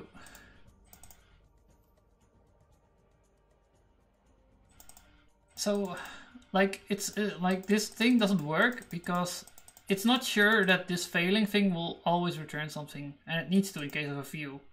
That's why I was doing that non thing, because I wasn't sure there would be a result. We can try it again, but I don't think this is. I don't think it's gonna be happy about that. It should be, but it won't. Yeah, it doesn't like that. So we need to make this preview, and then it works, because then you can return nothing in case it fails, even though it should never fail. But you know, the type system is not happy about it. Preview. Yep. Yeah, your type is not matching. I know. Just do from maybe. Nothing. Right. That's why it was complaining about Monoid, because Monoid has the default entry.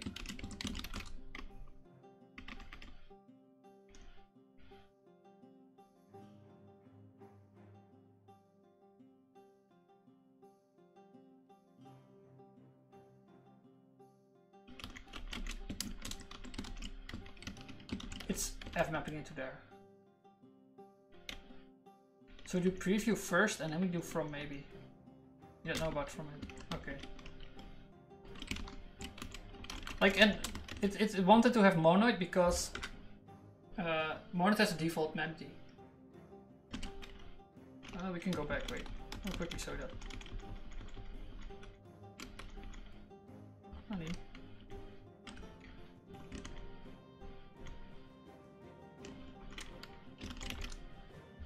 In case of view, there's a way of resolving things that may not return the value by using Monoid and just using the empty,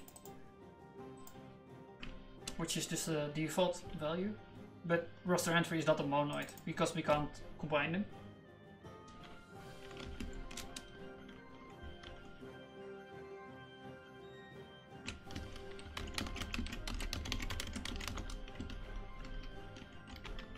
So we'll just do it manually then. This is a bit more annoying. But whatever. Could not deduce add recordings from use of add. Why? Add 0.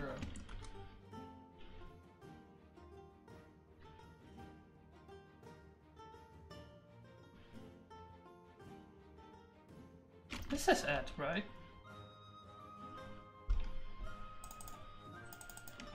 Maybe there's a first or something, I don't know.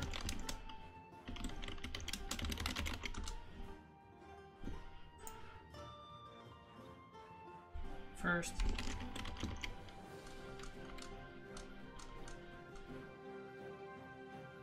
Getting first. What is a first? Get first. Maybe monoid, returning the leftmost non-nothing value.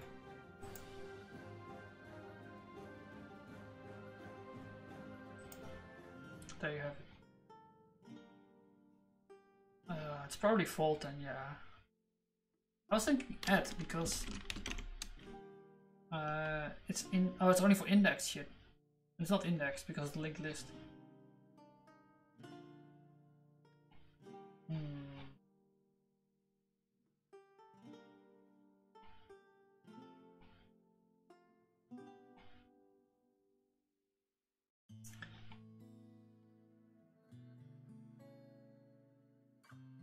A off.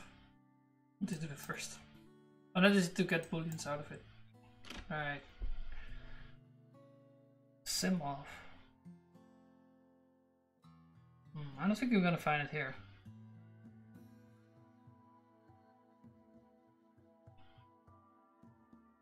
Null off.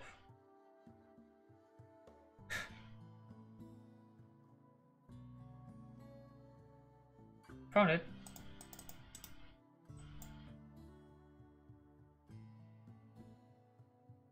First after first, you get one. Why? What? Oh, how does what? Why is this? Don't question it, man. This could be named head of. Retrieve the first entry of a fault or traversal, or just retrieve the just value. Answer is computed in the leak space less than. Less than is still leaks, but it's less. Thanks, man! It gives you access to the outermost just constructor more quickly, but does so in a way that builds an immediate structure. And like, I'm going through all this trouble to just get the first value because in the prelude, the head function may crash. So you just want to get a maybe out.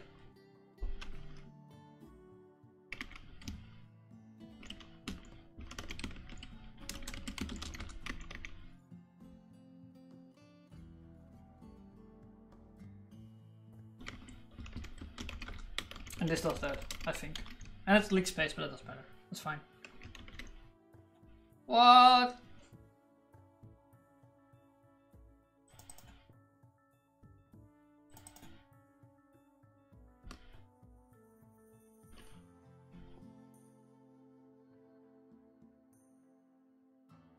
You could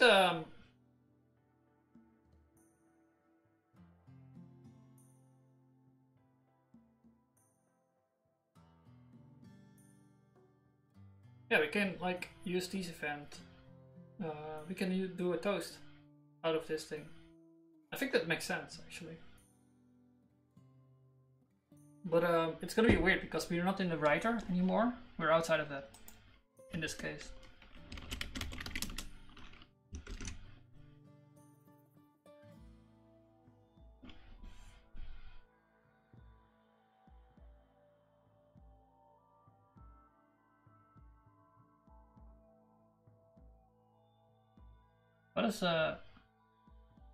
What does Jotaro mean then?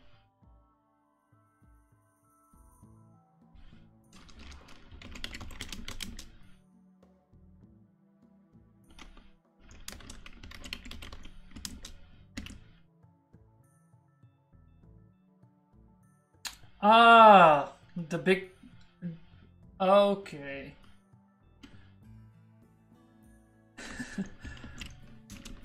I started watching Stardust Crusaders, but I stopped like at episode 6 or something. Jotaro.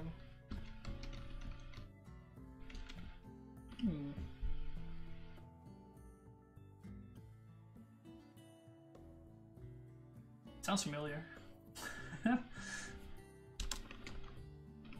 You're missing out, man. Yeah, I know. Yeah, maybe I'll start watching that soon. Maybe.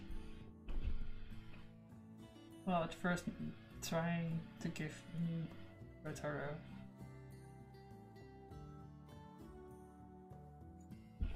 What is that? Tie? There's a tie in there.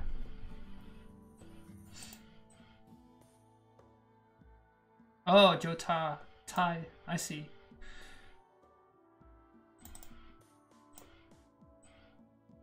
Means a lot in Chinese, at least.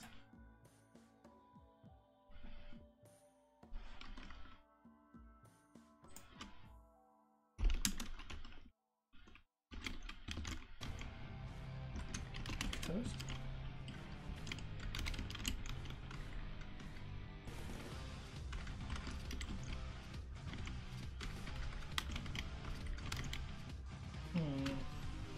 I just had function. 2 toast, that's it. Excellent.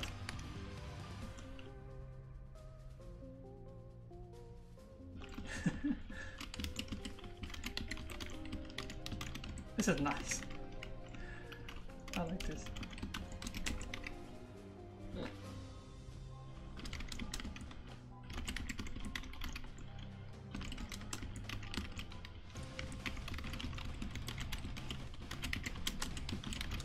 What about Jotaro? Hopefully it's French. With Tarot. The Tarot game. It's a double JoJo reference. Aha. That's too cool for me. It's too cool for me.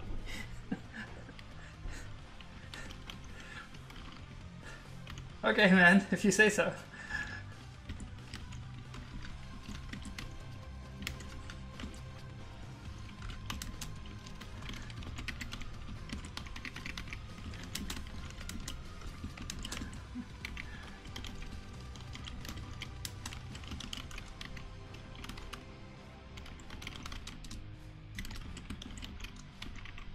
There you go.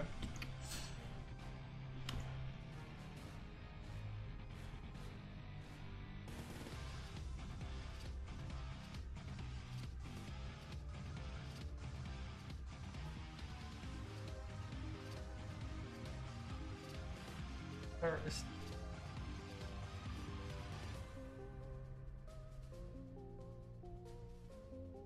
Oh.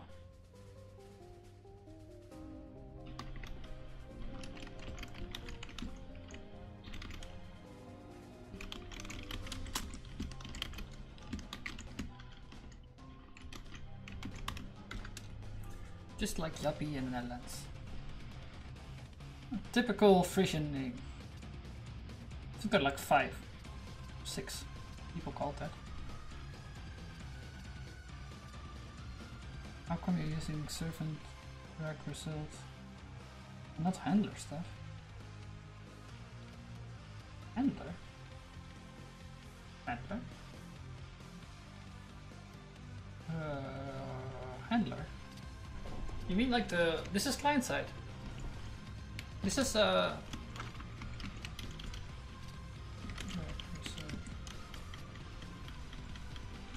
Right, so on the backend I'm using endpoints. No, it's servant reflex. Servant reflex.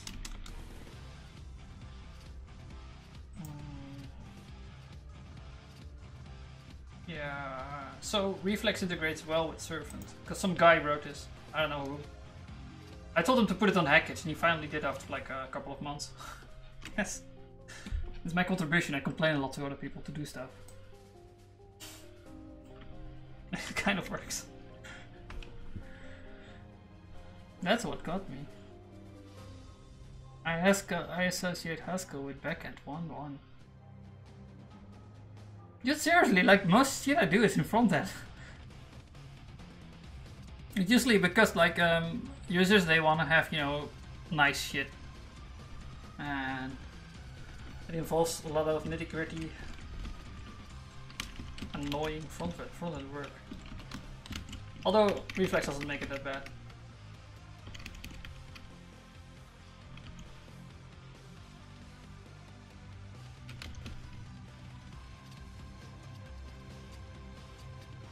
They're not the same type, right? Let's just hack it.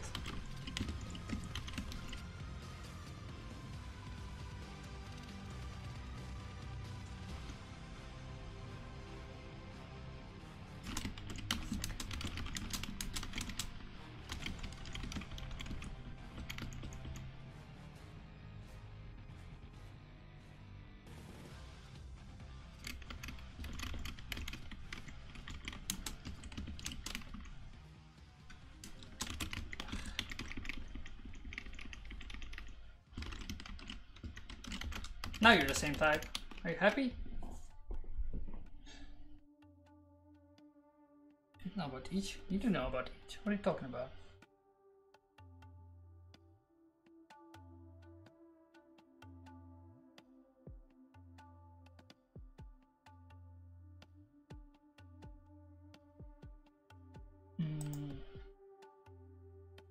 Both. I don't think this applies to function, does it?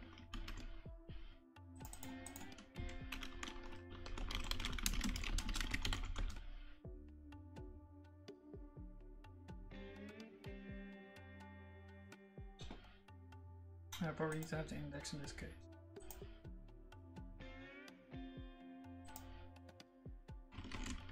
Both. For your traversal.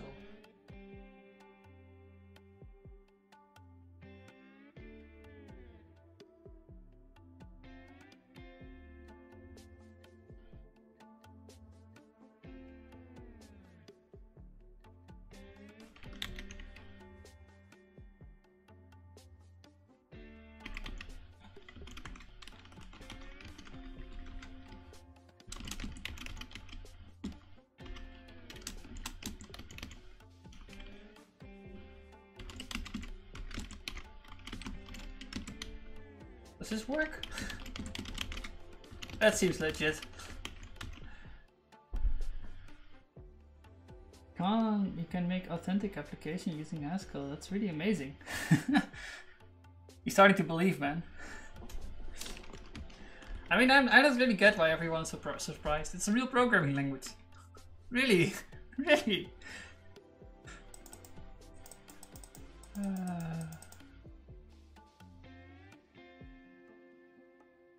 Good match type.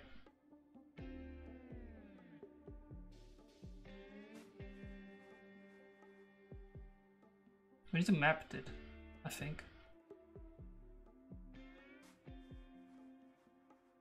Let's do that.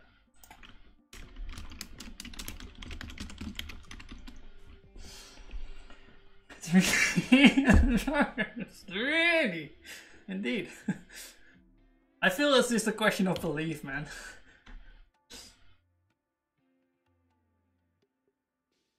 Doesn't be popularized at all.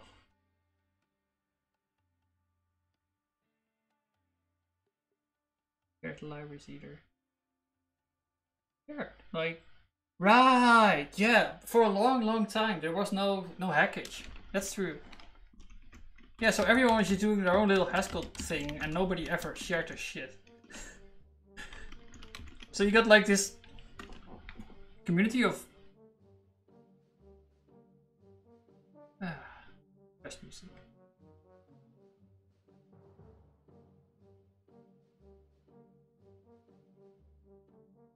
It starts from how worth is to implement everything. But you don't need to re-implement everything, you just need to have FFI, basically. And Haskell has that pretty good. So you can use, you know,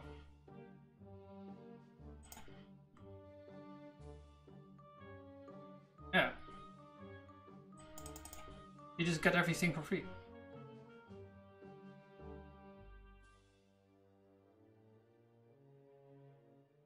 Custom Haskell implementations? Wow, that's amazing. Oh, that's like they used to actually sell C compilers. Yeah, there were companies that were selling C compilers to other companies, so they could write code. Powers of a PDF. There's a standard and all. Yeah, we need to have competition in our compilers, man. That's important. Then you know everyone gets better. I don't think that's. Okay, I'm just gonna do this the old-fashioned way. I'm not expert enough. I think I need to fmap into it too.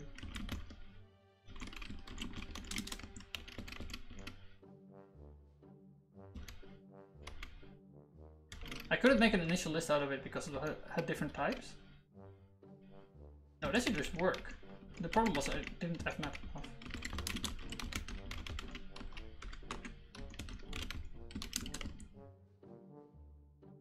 Wait, can we do that?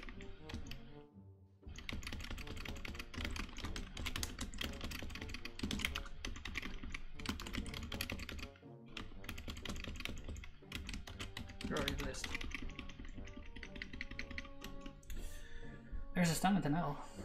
It tends to baffle people when they hear about people actually using common Lisp or Camel, Smalltalk or Haskell. There's companies whose project build on these multi-million lines of code projects. Yeah, but it's also, they start out with, you know, just a couple of programmers and they happen to be fans of Lisp, all of them. And you know, management doesn't care. Just, oh, do your thing, implement it, whatever. And it grows and it grows. A couple of years pass by and then you're sitting on a million of lines of code. And it's usually cheaper to just keep on using that. I would be pretty happy if I would have a Lisp code base to maintain.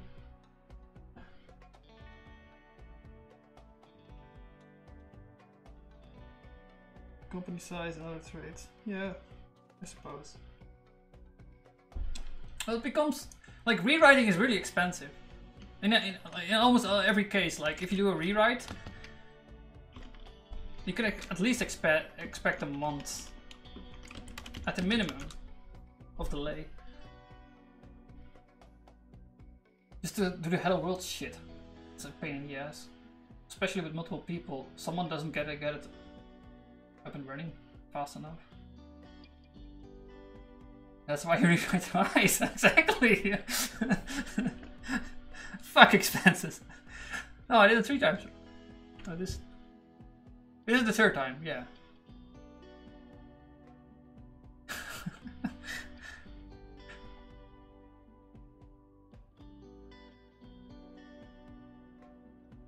I mean, it's my own fault for not just doing it Haskell the first time, but you know, can't be perfect. And even back then when I started this idea, Haskell was really small. And probably no GHCJS at all. And I didn't even care about frontend back then. I just wanted to make everything in PHP. Because it was amazing.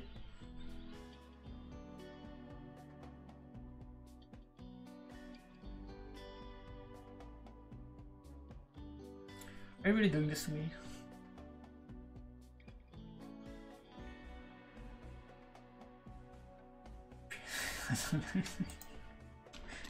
I feel you don't believe in PHP.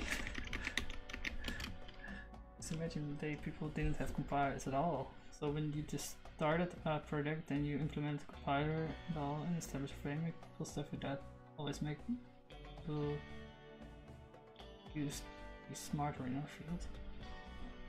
Yeah, people used to be more flexible at least.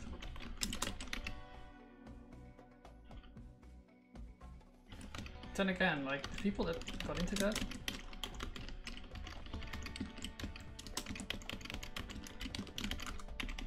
like I did once upon a time I started working on a little video project for C and how that got started, but the guys that made Unix and C made it at the same time, so they developed C language at the same time as they were like implementing the Unix kernel. So they were writing both a kernel, a programming language, and a compiler. And it took them like 2 or 3 years. It's fucking amazing. And they made a thing that was better than anything else.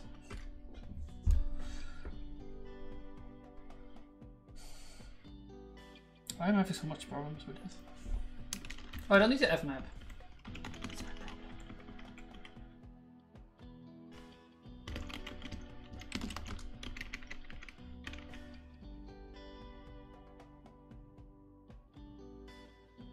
Yeah, but now it can't figure out. Okay. Right, because there are actually different types, and I'm trying to put them in the list that expects them to be the same type. It's not an H list, it's just a normal list. So just shoot two toes over this, and then left mouse, that's fine. Name showing. How about list prime? I think this is it. Yeah, but it wouldn't... PHP was amazing. But wouldn't deadlines by stretched more far out because of that? No, like, because what happens is your manager will ask you to make an estimate. And you know how it goes with estimates. Yeah, I can probably do this in like a week. And then 2 years later, you're still working on the same thing.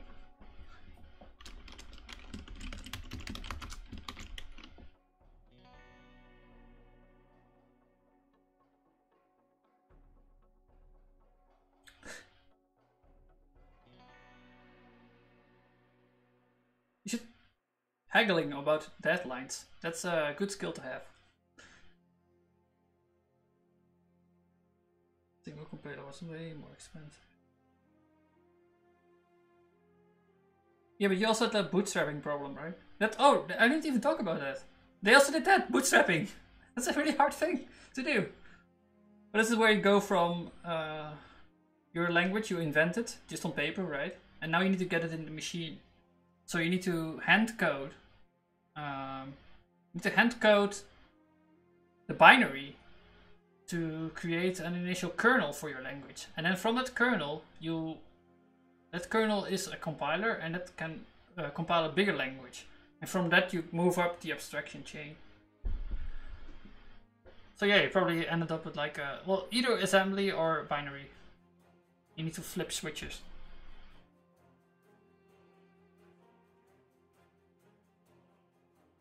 Actually doing things by hand leads to some very interesting results. Yeah, try debugging.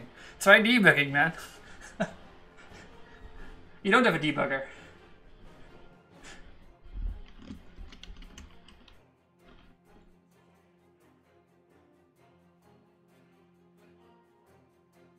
Intentionally slowing down, maybe speed you up in a large.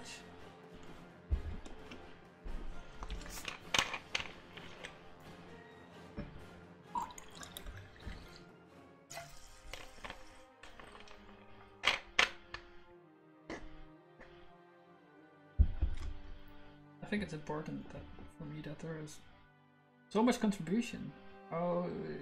How's about Haskell? Haskell isn't used so much in business. Maybe little contribution isn't correct.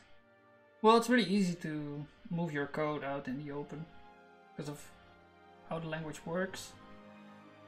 You can combine things easily, and that's like a really good property to have.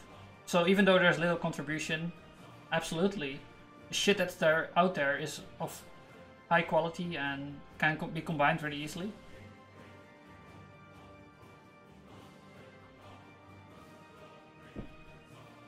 You know, being able to combine shit is more important than just having more stuff out of there, because then you end up with a bunch of, you know, left pad libraries that don't do anything.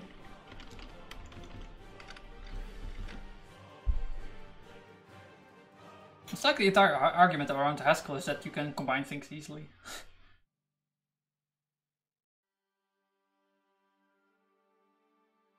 Yeah, the frameworks, they don't combine, right? So, you know, you have a lot of choice, but if once you've chosen one, you're stuck with it.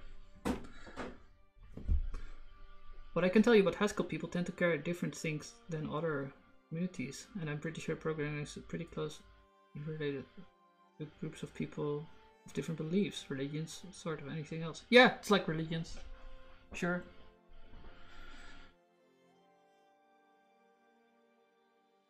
Yeah, Haskell people, you know, they're usually they take their time and design things well.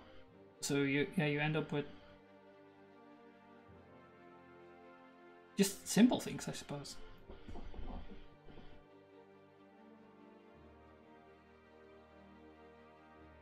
The lambda god. What would that be? I want to draw it. I imagine like one of these multi-handed creatures with a lambda on the forehead.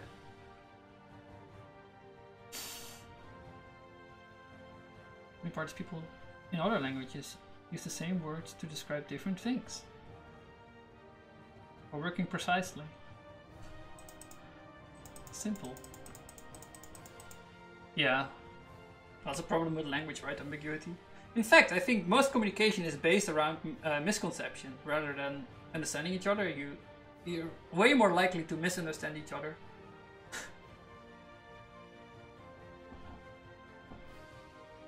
Assembly programming means something different, entirely different.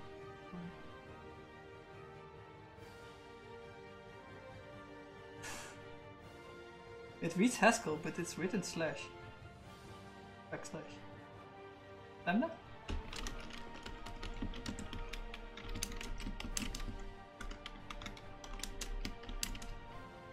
Isn't this the truth?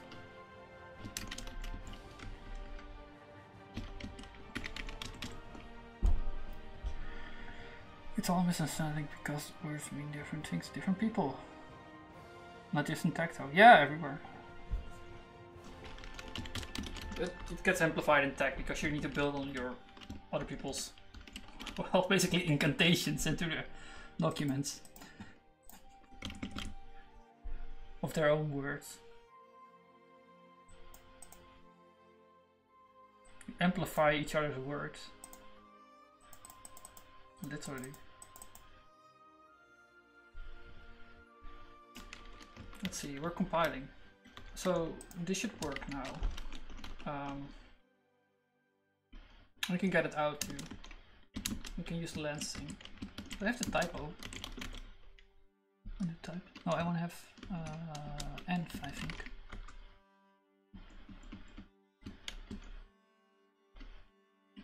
So this thing I need to make to upstream stuff. I need to make this more flexible, and I have an idea for that, but it will be something for another time. Because I spent way too much time on translation a couple of months ago, but I want to get back to that at some point, maybe in a stream or whatever.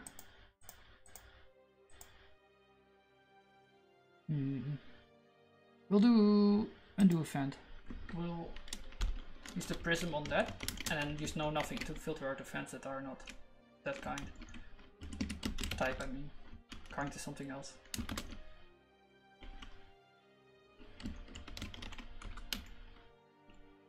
We'll just go to toast. Yeah, we can do it above toast. Just copy over the toast widget. Make it a new widget. No, nothing. Preview undo event.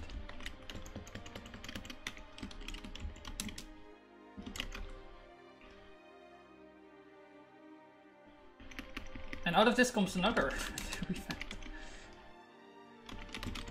Toast. Which you can do leftmost.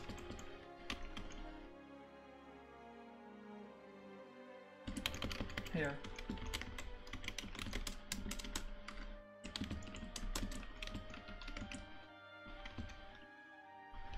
I recently read something. I'd say it's equally implied everywhere. Politics, all kinds of science, everyday philosophy, psychology. You should read psychology papers, man. They're really, really hard to understand. When you compare it in different fields, even in math, people can agree on terminology and confuse each other all the time. Yeah, they also even use different notations, which is also kind of annoying. But you just have to figure it out if you read them. I I recently read something that people looking at 400 papers talking about similar subjects and finding a total of 119 different notations for the same things. Yeah, I believe that instantly. I've seen this. Like basically every scientist will just make up their own notation. Give their own like little shortcuts and whatever. Haskell guy, let's traverse Street C. Guy, go to the other side.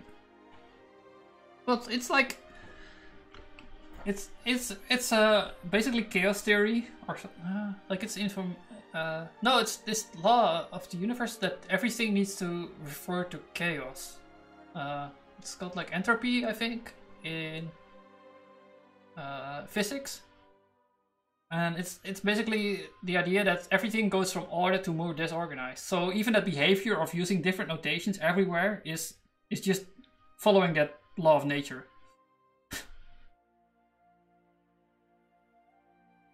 The thing is figuring out it leaves ambiguity, which often leads to confusion.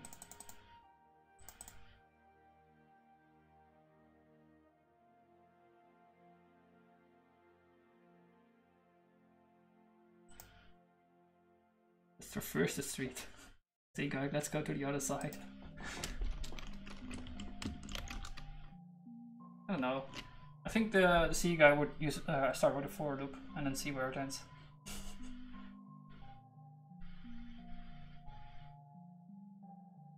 But you couldn't like make these abstractions even in C with time, like they do it in Reflex. And I feel this is like, the more I use it, the more easy it becomes. I'm starting to believe. Especially if you consider that papers often leave things up to the reader to work out. Yeah, but it's also like they're expecting a certain kind of level. Which few people have.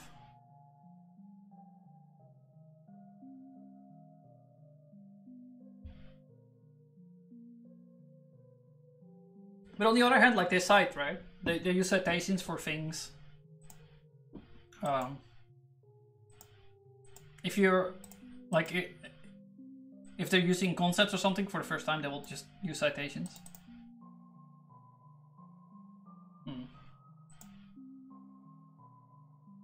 And you can like read those if you want to have more background.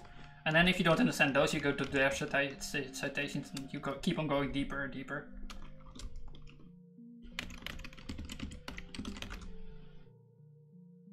You don't know about undo widget. We just made that.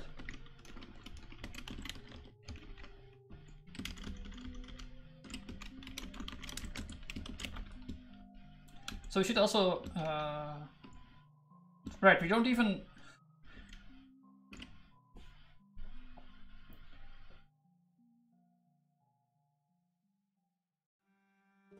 record the insertion yet, but it should be kind of easy.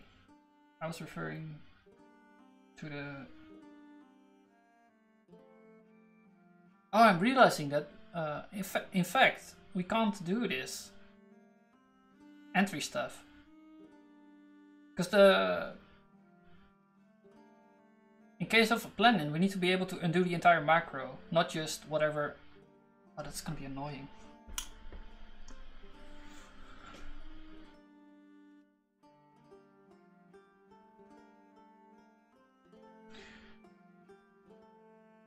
Especially if you consider that papers often... Oh right, I already read that. I was referring to the paper actually saying people contradict each other often. Other published papers, which were caused by misunderstandings in the papers themselves, thereby proliferating the confusion. Yep. I mean, you should have seen my my thesis. It was like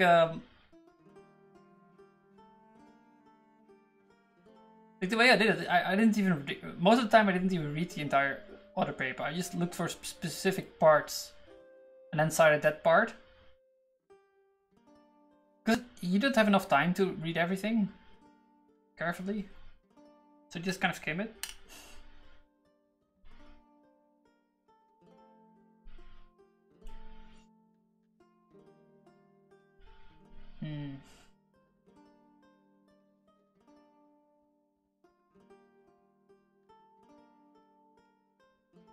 Right, we have a problem with inserting. Well, we can do delete at least. Let's add delete to this and do shit. Let's edit entry.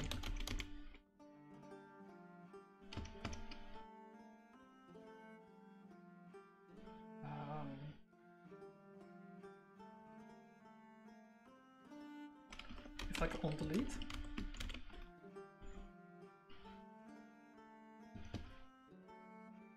Do I know which entry? Yeah, I have one. Yeah, we have roster entry. How nice. Delete entry popper.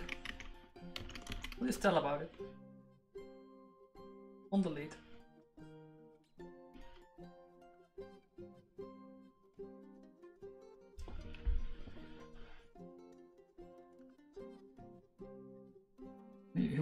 You would be amazed how many, what kind of abstractions you can do in C. Doing C code generation from a C program to do them statically without overhead. Yeah, you can use templates, right? But no, they're not templates. They're macros. I saw it on the coding stream with nothing.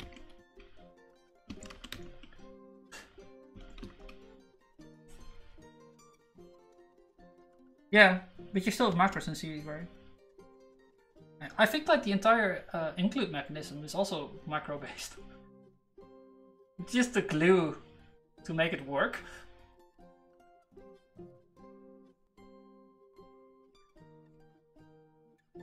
But you could run, can you run C code at compile time? C code generation from your C programs to do them statically without overhead. I'm just saying that this abstraction with FRP, it will be hard to do in C.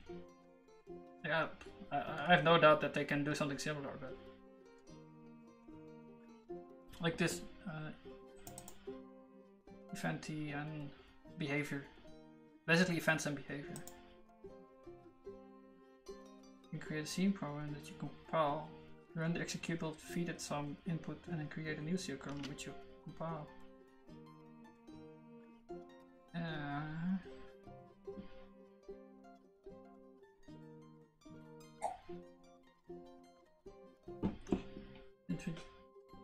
Just use makefile. Anyways, it's really simple to set up a build perspective.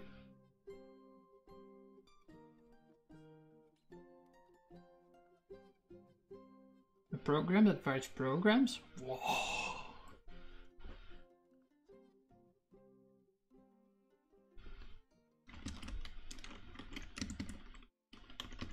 I wonder if you can do like genetic algorithms like that.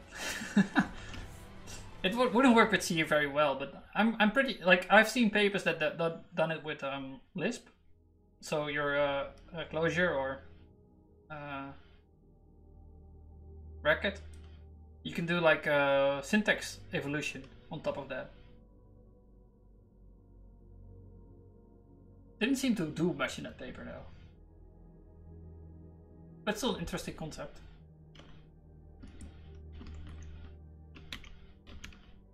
What was I doing? I was telling an event. Right.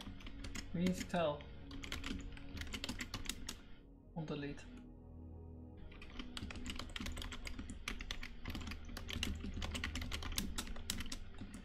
No, we can't tell this, of course. Pretty crazy. I gave up on zooming in apparently.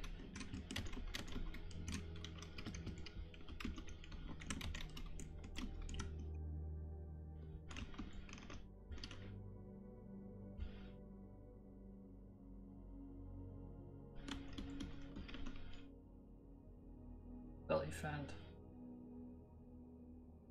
What do I want to tell? What do you want to tell? Tell me a story. What did you do today? And do event.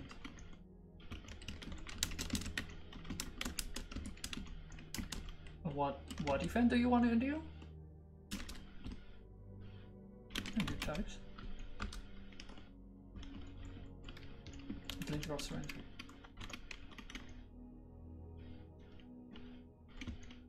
So this should be like all of the...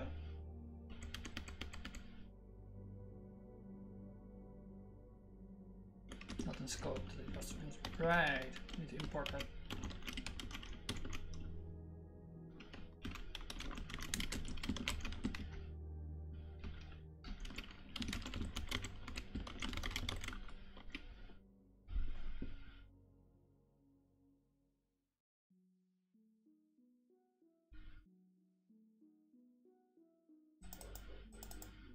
Are you upset about this one?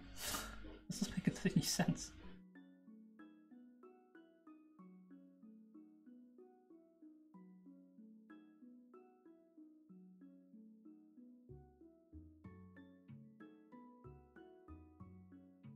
Couldn't match type recordings with undo actions. Oh, there's another level. Oh my god.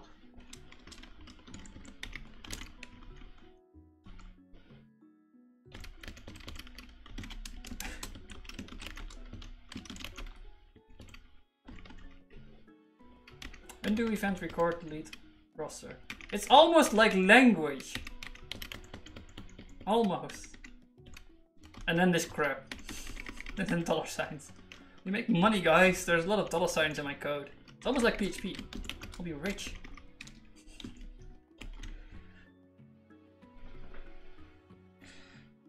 The real benefit of C++, Rust, etc. is not generic programming, in my opinion, which you could do before, but it's memory management, enhancement, and type safety. Yes, I agree.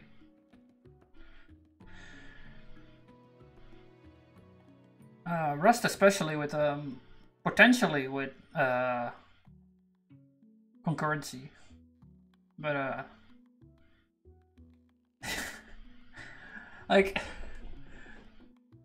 so I think it's like he really doesn't like the unsafe concept, even though every language has that basically. Well, every big language, you can always escape your type system, of course. Even though the unsafe thing doesn't even completely disable the borrow checker. It just disables part of it. I'm not really sure what. Then again, like, unsafe is a concept I didn't explore at all because I didn't care about it. For Rust. I was just cared about the type stuff. Oh, we should actually continue that game. Oh, I figured out. I think I had a build. No, I ran into type. Like I figured out the module stuff at least, so I can totally stream it again. Assertion, trust me. Yeah, but like the claim that he made about okay, there's unsafe in the language, therefore the entire language is useless. It's a bit ridiculous, because most of the time you're not gonna need unsafe, and you know that the guarantees are at least for 90% of your code base correct. Or like 95 or something ridiculous. So you can only look at the unsafe blocks. So it makes debugging maybe easier. You wanted it safe to be safe. Runtime check before and after and you'll be fine.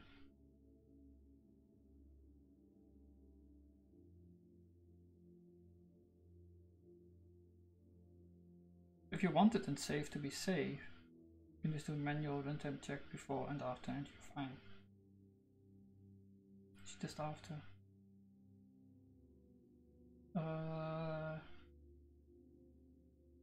Yeah, like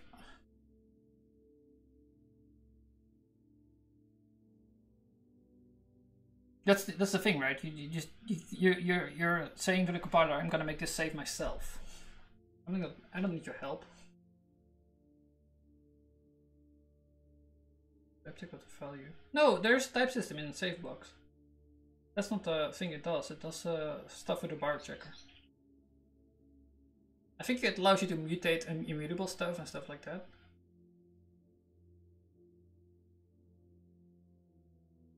I'm not sure. What does unsafe do in Rust? That's a good question.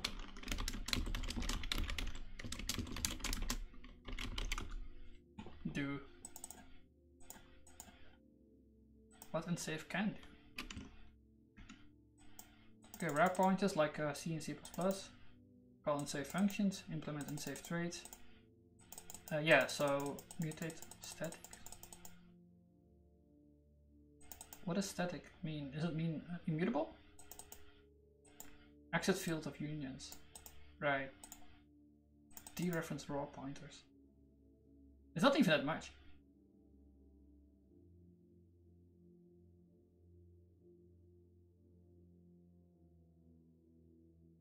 Unified behavior is pretty limited in the scope of Rust. All the core language is preventing the following things.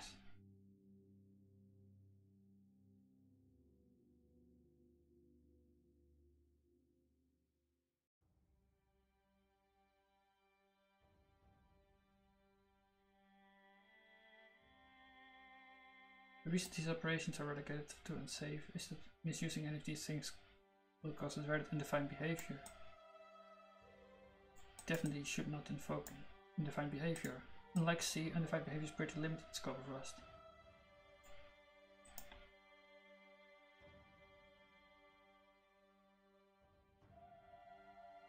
Otherwise quite permissive with respect to the abuse operation. Rust consider it safe to deadlock. Oh! I thought it would also prevent this, but apparently not. Leak memory.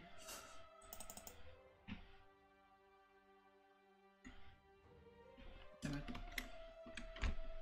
Like, there's a lot more in here now than it used to be. Yeah.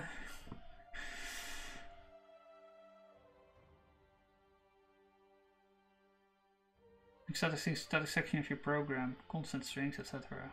So you wanted to do hot swapping, I guess. Yeah, oh my god. I'm like a lot less impressed with Rust now because of half race conditions part. It's like that over time they just keep on adding more shit to the save part. Like, oh, you can also do this apparently, and you can do that. To be explored are different raw pointer, call and save function or method. Yeah, so this is F5, right? Which you need to do anyway.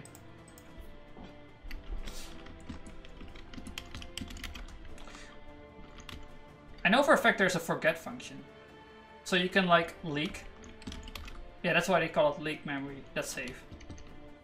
You can forget shit.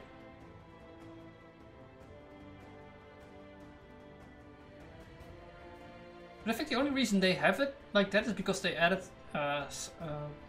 like the arc reference to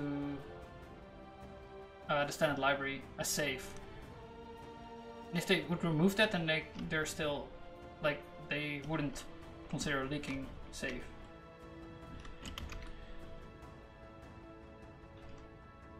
Need escape hatches. Yeah.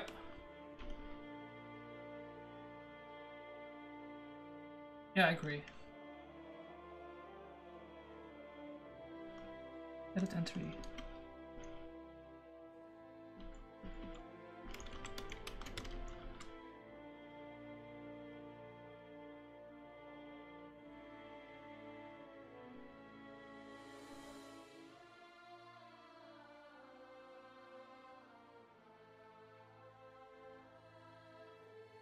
What?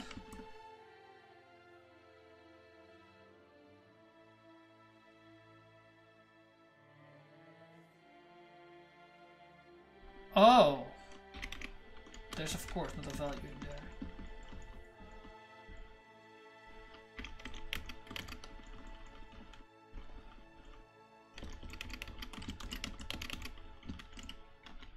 Honey.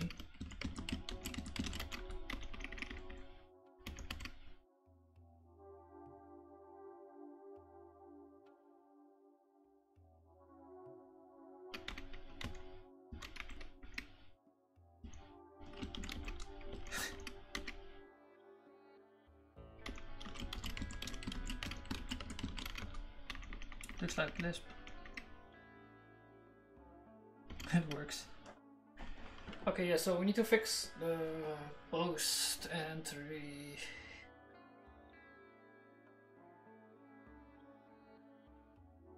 We can at least undo the leads now. That's nice.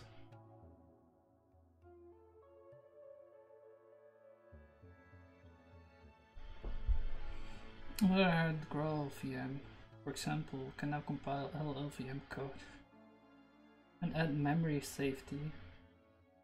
All kinds of instrumentation, and to an extent, memory can bound checking on existing code pretty much. What?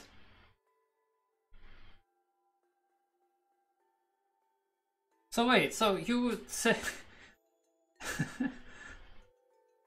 I have my crappy C program, which is unsafe and has like a bunch of leaks and whatever. Compile it to LLVM bytecode and then jam it into GraalVM and I have a good program? Is that what you're saying? Are you telling me I should pick up C? Forget about this Haskell crap. That's really interesting actually. Interchangeable low-level languages. Not precisely. Oh.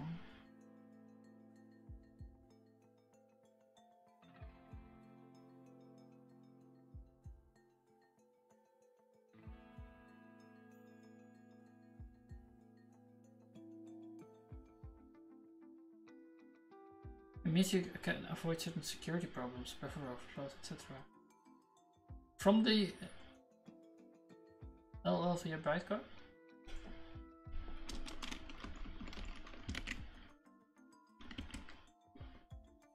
The process as a whole does not crash.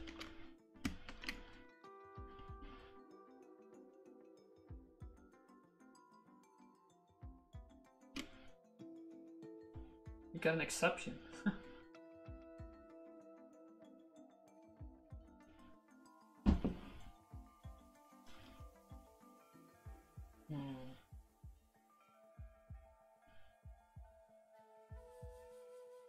And at that point you can decide how to recover manually.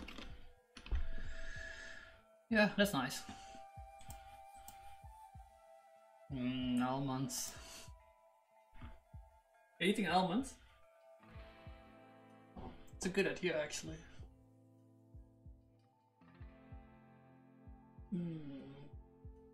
I had too much food today. I'm in the mood for some. Maybe I'll fetch some. And hazelnuts and some whatever you isn't it back. Oh, it's a mix! You need to have a pure. I was just an experimental now, just saying benefits of the type system could in theory be provided to different means dynamically. That'll be good. But no, wait. Like, the buffer overflow shit is not because of the type system, right? Well, in case of Rust, it is.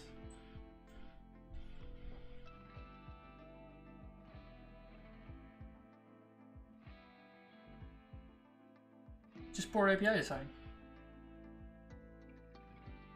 I know, because in C they did that, they used the pointer stuff to also traverse strings. And although that's like kind of genius, on the other hand it's also like, you can point wrongly. Giving you a buffer overflow, that's how it works? I don't know.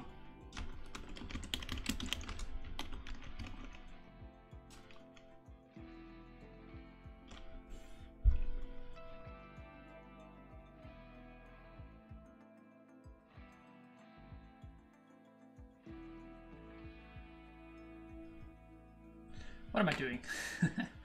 Oh, we should add it to insert, right? So roster entry form or something. No, it's not edit, it's planning. There you go.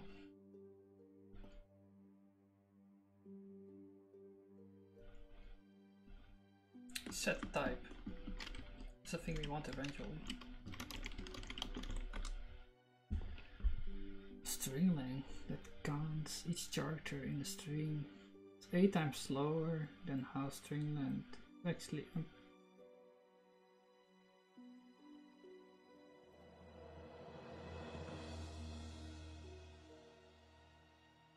string length. Did you know that a string length that counts each character in a string is 8 times slower than how string length is actually implemented? That's how one would typically implement it. Okay. I have never implemented that.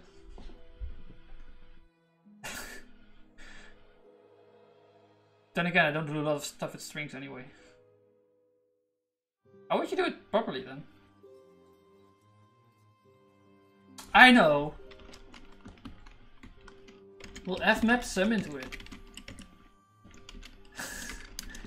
Yes! This is it! Okay, like this. And then you fmap sum into it. And then you fold. That's it.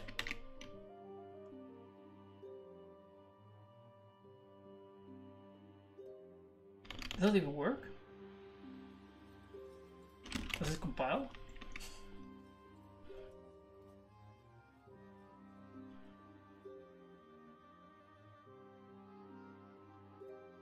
Oh, you don't know about fold.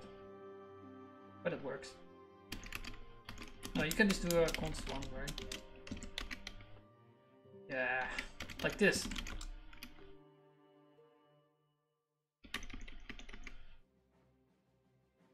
This is string line. Int x is equal to 0, while s bracket. What the fuck? Bracket? Oh, that's a list. No, I'm fucking around. I know it's array lookup, but plus plus not equal to the end. Oh, this is the null terminator thing, right? How do you know it terminates? Oh, this is string. How do you know it terminates though?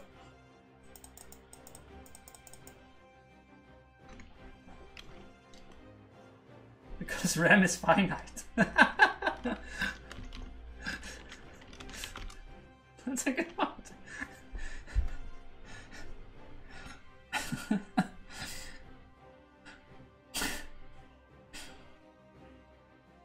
Why would you do like this?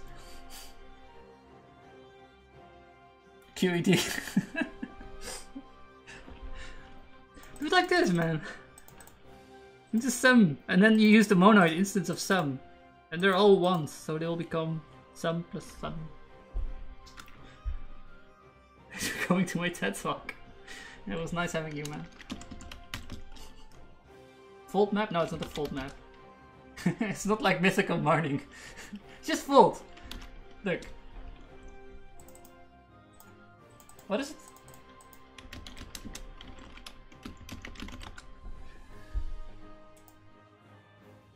Not Mythical Morning, it's if you have a foldable of monoids, you can just jam them together. That's it.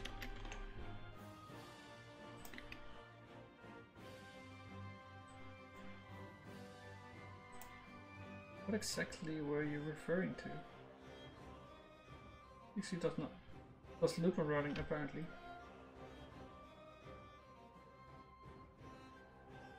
Is I referring to? Fold. There's a fold.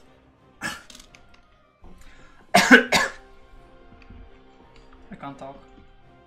Yeah, so we need to get the post entry thing. And we're gonna jam it into here. And failing is gonna fail though. That's fine. We have a safe hat.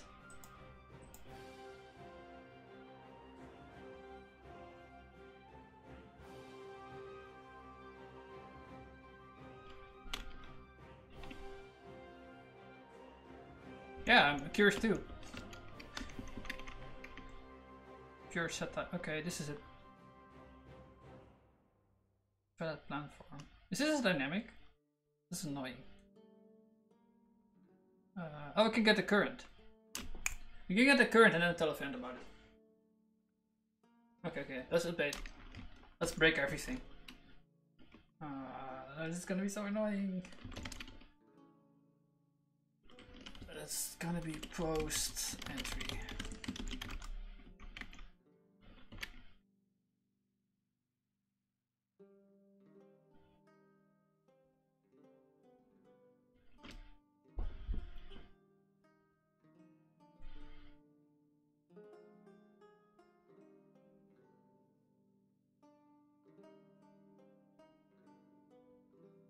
Clever word size tricks.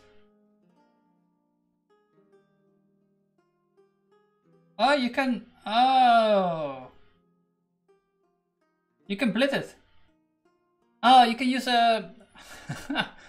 You can do bit masks. You can do bit masks to do entire chunks. Yeah, that's clever. Yeah.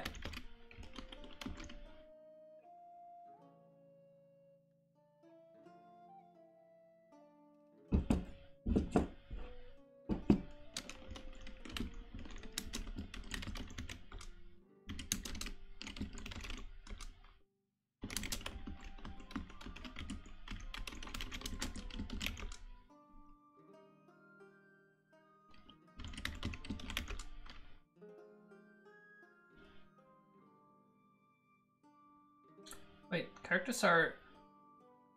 Would it work on Unicode though? Oh, C probably doesn't care about Unicode. It would have a library or something. No, it's only characters, right? So it's only two. Yeah, everything breaks. Everything's dead. But this is gonna be so annoying because the dynamics shit doesn't work anymore either. It was so beautiful. God is dead, yes. God is dead. Everything broken. Failing doesn't work either because these types are now different. So what I actually need to do is have... Yes, exactly. We need to have two dynamics. Two different dynamics. We still preview though. We'll do a bit of more copy paste on that. That's fine. So we get one for del dyne. We get one for insert dyne.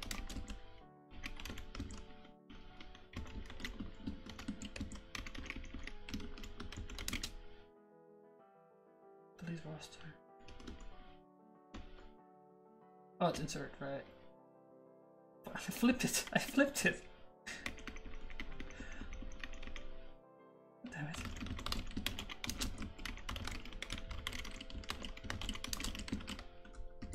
Just type faster. That's how to solve it.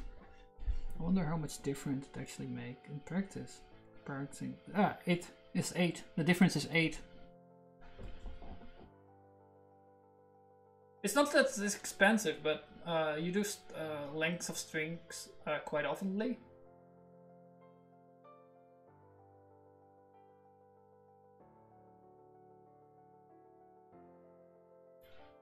Oh, practical performance is first theoretical. It's 8. It's because you do the mask. It's 8. Okay. There's no like. It's just a constant speed up. There's it's theoretic. Yes, in theory you wouldn't argue about this shit, but in practice you would argue about this shit. They're both O-N.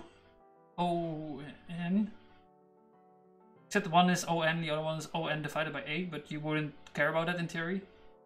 Even though in practice you would care about it. That's why you're a programmer and not a theorist. Or a mathematician.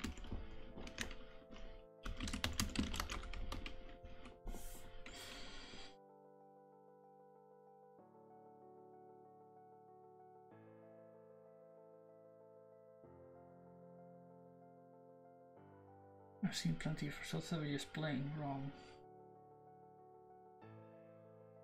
Haskell, I got him. I feel like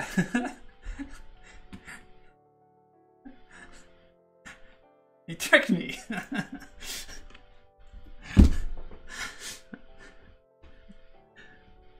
Need to consider actual CPU architectures. No, Haskell programmers, we make CPUs. What is it called again? You probably can find it just by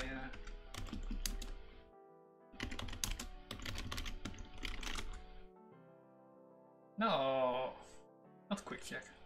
What are you talking about? I completely forgot this thing. Haskell hardware.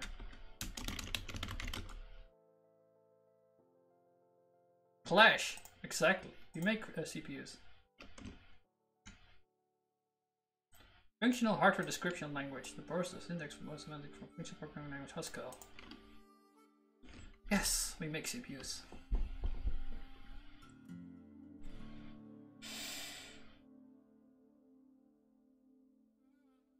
Move to this enclosure too. How good for you, man. The problem with Haskell's not special. Oh no!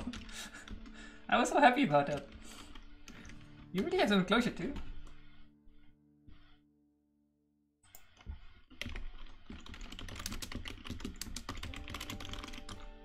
So like, is closure the fleeing area for Scala developers who are sick of doing imperative stuff?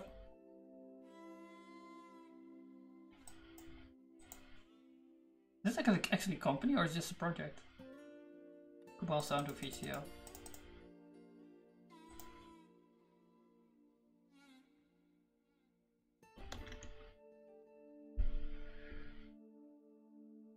Haskell is not special. Oh no, he said it!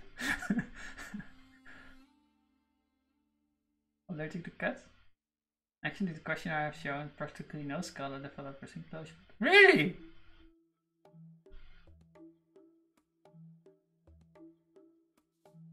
So where do Scala developers go then? Or they just all stick to Scala and then stay there forever?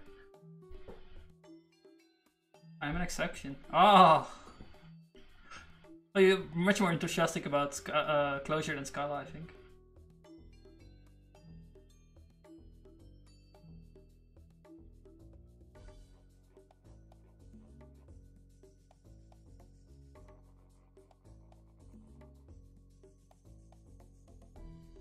Living the 1% dream. Well, I like them both, just like I love Haskell too. They're nice. Really? Oh, thanks, man.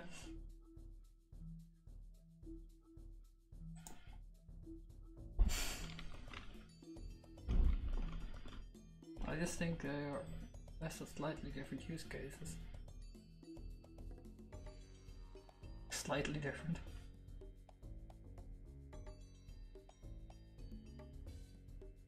I haven't. Which has got worse than the other two.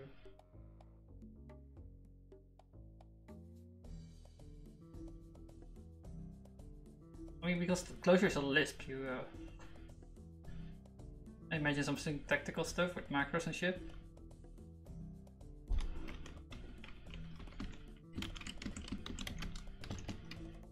Just things I never touch. Or I haven't touched. I like my copy paste monad.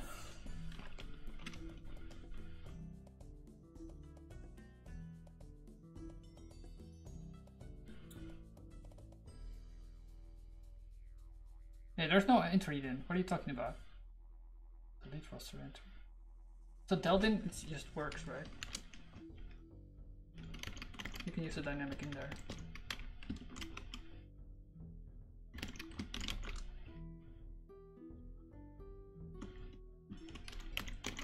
And posting, we can do insert.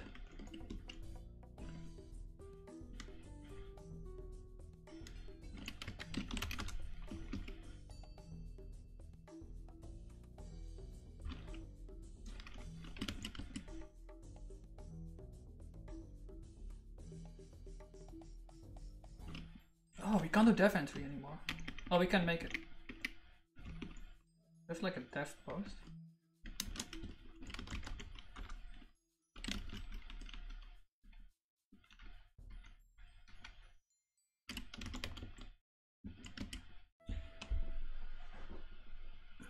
Let us see to the power of C. C to the power of V monad? I don't know. I do interesting algorithm development. I love working with Haskell, but when I just want the job done as quickly as possible and move on and focus on important issues, closure wins by far. Really? You're faster with Clojure? Okay, I really have to check out Lisps in general. I can't imagine that.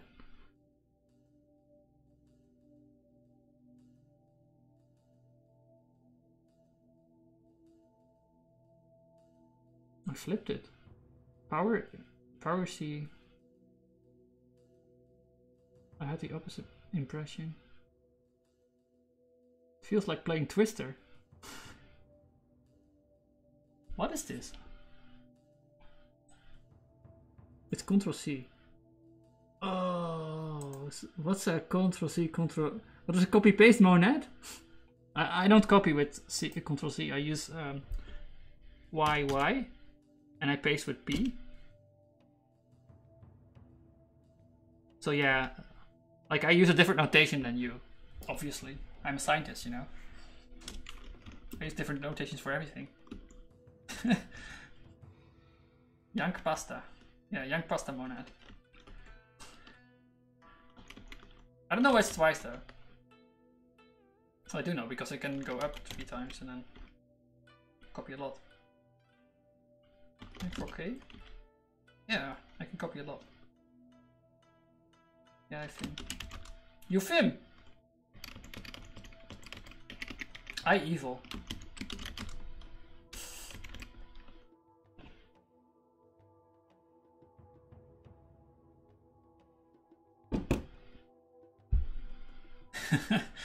I both.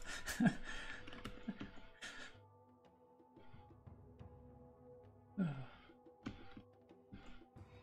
can't use div entry here. I need to make a post. Post entry nothing. Div entry. Oh, I need to do it twice. Okay, let's just make a dev post entry then. Invalid post, that's it. Let's use invalid post, that's fine. That's fine, that's fine, that's fine. Oh yeah, it's actually the same.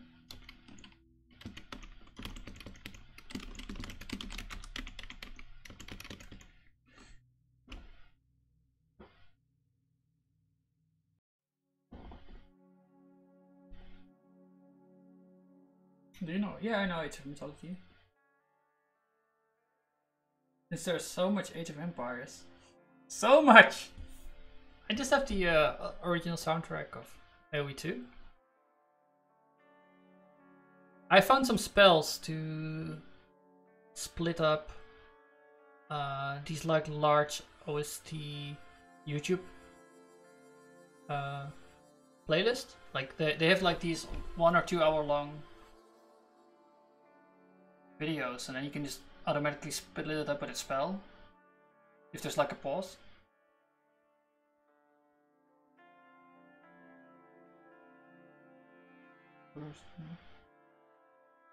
But I think I heard earlier. But I think I heard either someone say during a talk or in a paper that a study found in a talk or in a paper that a study, like the paper found in a study, that people constantly feel more significantly productive in statically typed languages, but actually were slightly less. It's not being statically insignificant. Well, you know, I also need some time to talk to, you know, my viewers. So the compilation helps.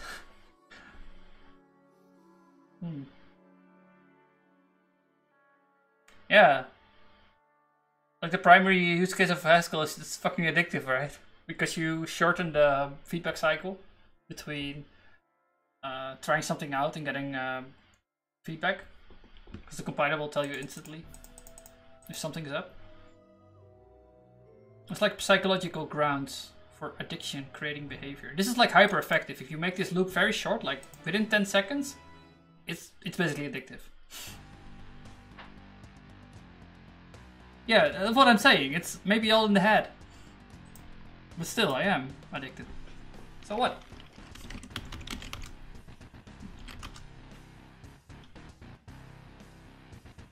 Inst ripples? Yeah, I don't like ripples. I even GTI I almost never use that. It's I don't know what it, like I like to put stuff in files basically.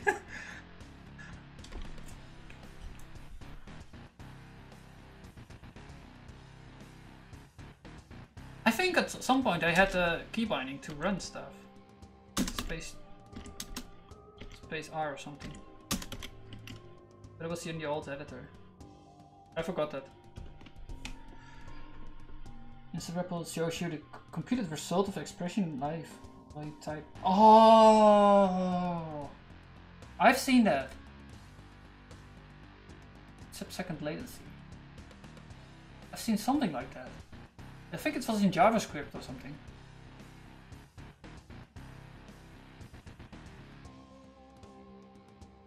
It's like when you have the debugger open too, right?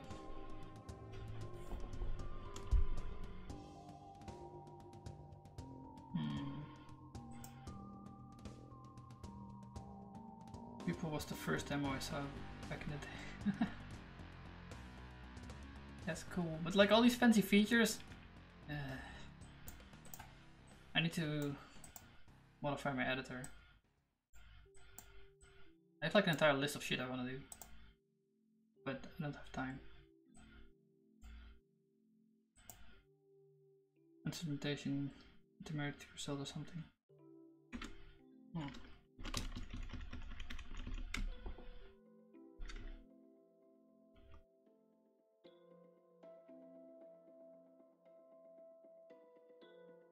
Workout IO.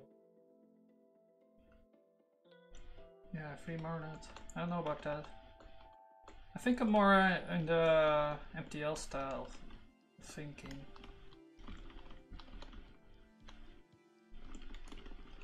The free Marnet, it's like you get this entire list of shit your application is doing, right?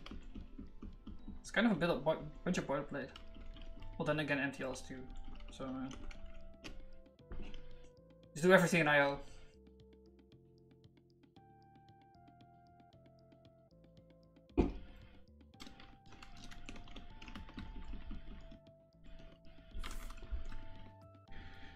Actually use reified mode commonly kosher. No, why would you though? Like, it's not even pure, right?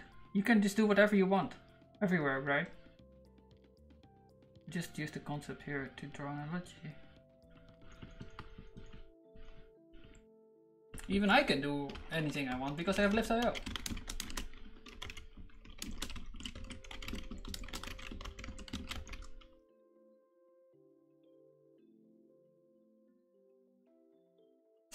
Pure language, my ass. Oh well.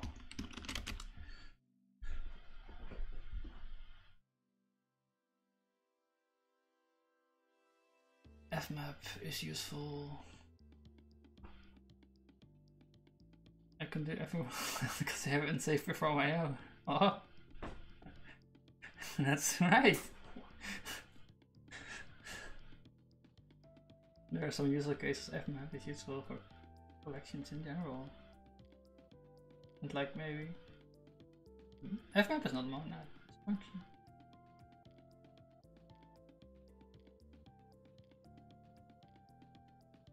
By convention, everything with a side effect enclosure is supposed to have an exclamation mark at the end of the name.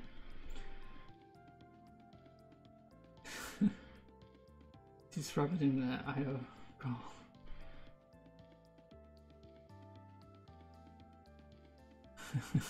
Yo! Surprise! Except you, it's doing something. Doing bad stuff.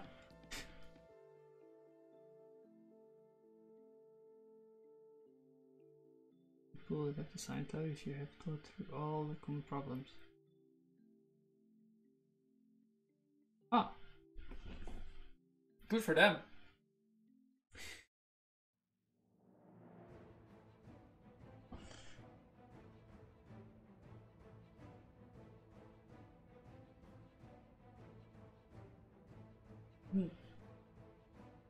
haven't seen Clojure as much as like Scala. Scala is way more prevalent, at least in the Netherlands. And Scala is much less designed than Clojure. Scala actually seems like, oh, we need to have this feature, and they just jammed it on top. Alright, I'm going. Goodbye, So Very Sour. Nice seeing you, man. When's the next stream? I want to say tomorrow. Yeah, tomorrow. Actually, I want to do my video editing stuff too. Maybe I'm gonna end it here. I'm gonna go on for half an hour maybe and then stop. Okay, goodbye.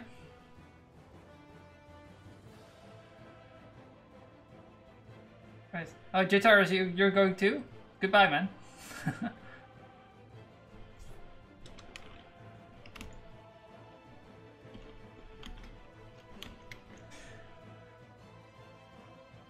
I'm not quitting, man. The other guy was leaving.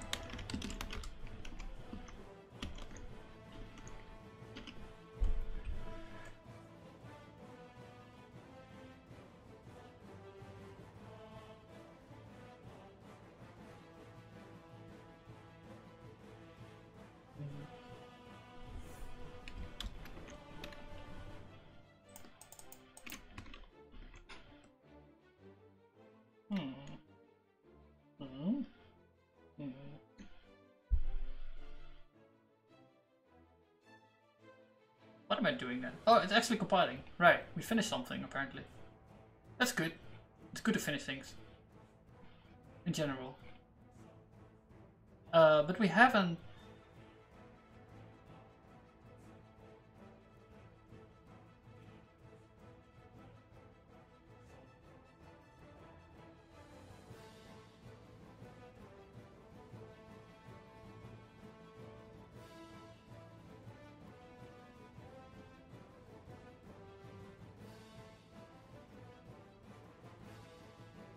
It doesn't make sense. What? I flipped it. I'm thinking, what? So we're making a post roster entry.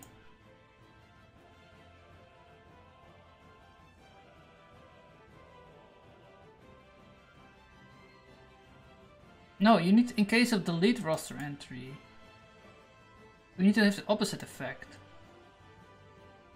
What the fuck? No, I'm recording an inside roster entry, ergo I'm saving the post entry. Okay. I'm confusing this shit already. A Monet would have been easier.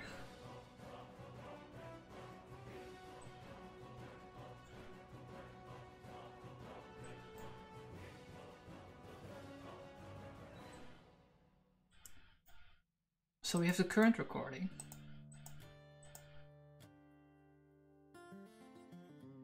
Yeah, so that's the first. We're getting out. We're gonna see what it is. If it's insert roster.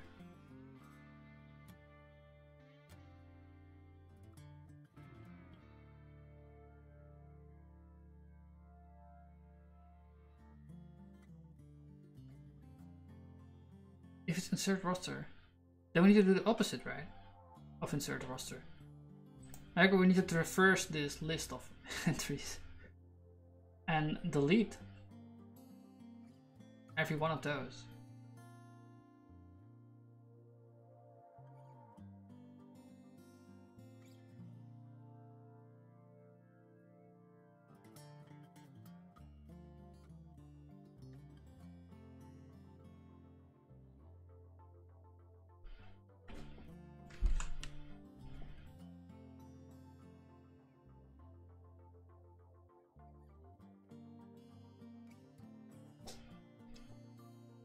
What is that data? Repeat until.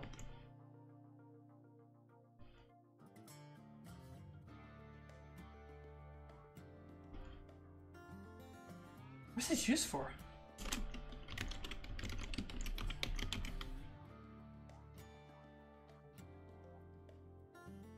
It's 1 week, and then we use this function.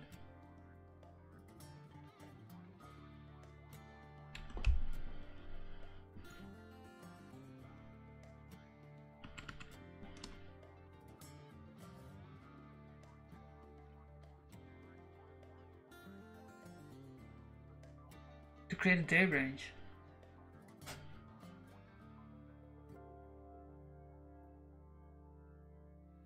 God.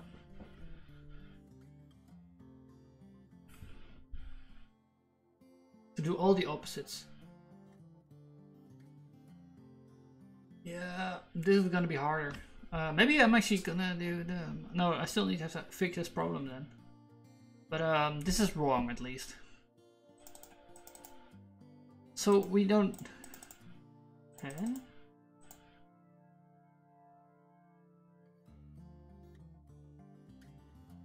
My mistake. Stream was dance. Yeah, like... I wanted to continue for a bit. Maybe another 30 minutes. I'm sure all that reflex plus lens and stuff looks like sorcery and nobody familiar with Haskell. Even people familiar with Haskell wouldn't... Reflex is pretty obscure, okay? Like most of Haskell is backend. Although MTL style is common, so that's good. More common. Well, it depends. You also may use free monads, I think.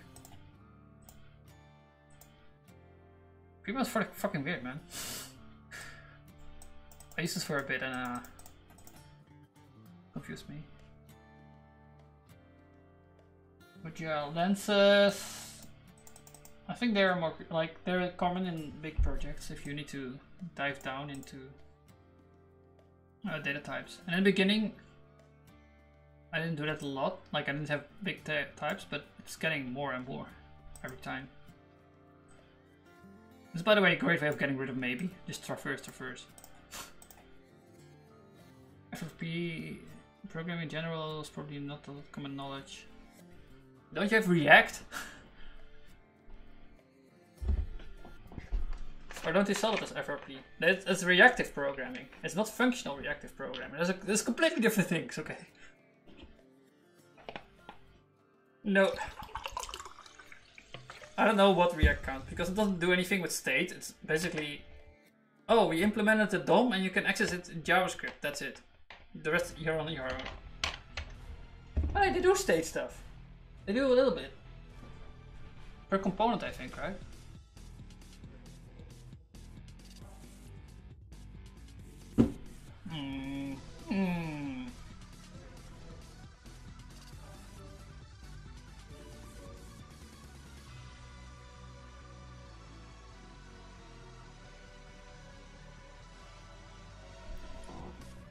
So we need to do this.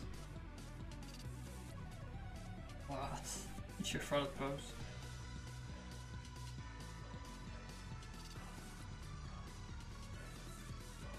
We need to do this on the front end as well. So we can just copy over the code, that's fine.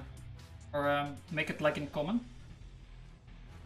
Yeah, we'll just make this a common thing. We'll go from post entry to roster entry list. Actually, that's a good idea. We still need to do an int for step size though, but that's fine. Oh yeah, let's do that. And then we can get the roster entries out we want to delete. And we just send all of those requests in a batch or one by one. Probably one by one, because I'm lazy. Actually, been talking recently that React actually has similarities to concurrent processes organized in a hierarchy. You know. Oh no. Like this? Oh no. It's not dash dash.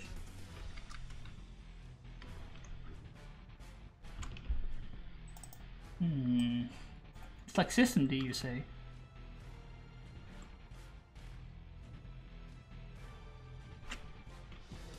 Actor model.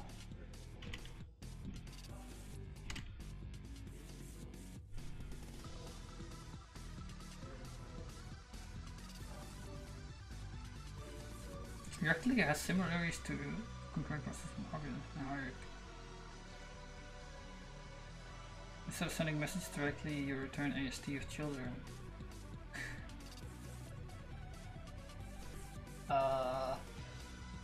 Yeah, this is like pulling it a bit far now.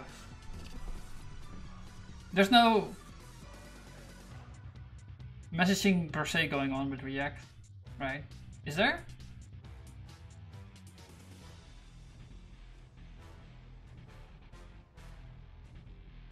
I forgot. That's like Elm, right? No. Elm is like that's the thing that trips me up because they don't have any state management. Well, they have, but it's weird. Nobody uses it.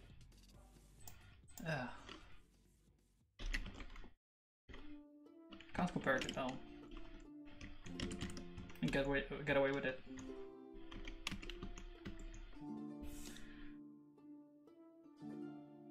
Engineering messaging is a process of looking up and getting the message as a parameter.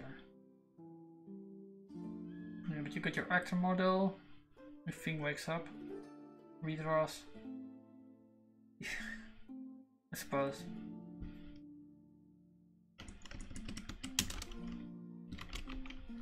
It's a very specialized actor then. I would call it a single. I would call it well, you could call all the separate actors, or all those components you could call them separate actors, but I would say it's like just one big actor. That just does rendering. I don't know, I like to give my actors like I suppose you could have multiple. 3, yeah. Yeah.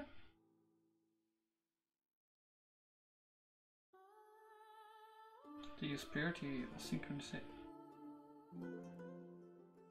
Primitive.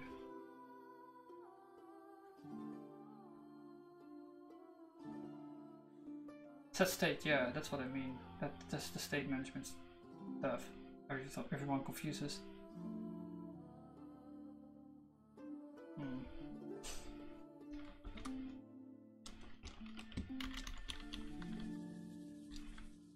Set state. Right, because they were using Redux as well. So you have set state and you also have the Redux shit. People get confused as hell. It's like some people believe then that you should do some local state management and other people believe that you should jam everything in Redux.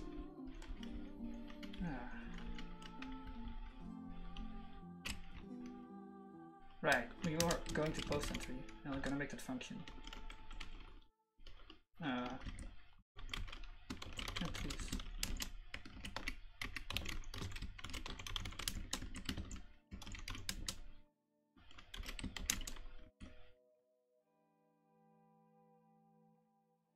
I'm just gonna jam this int inside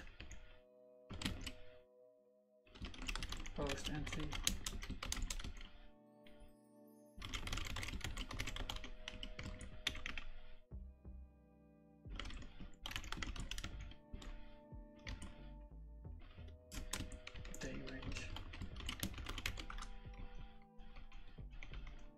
What is this?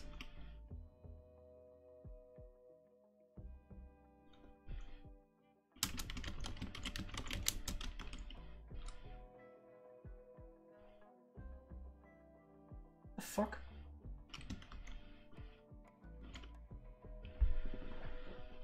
You can't simulate all the edge cases. Indeed. Generate a list of days from the previous Monday of the start until the previous Monday of the end.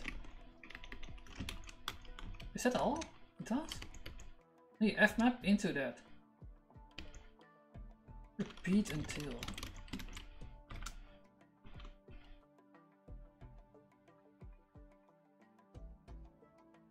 What the fuck?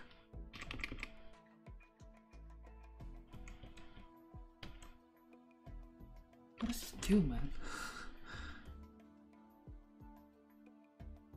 Oh, this is now we get a maybe day range. Ensure valid post of day ranges.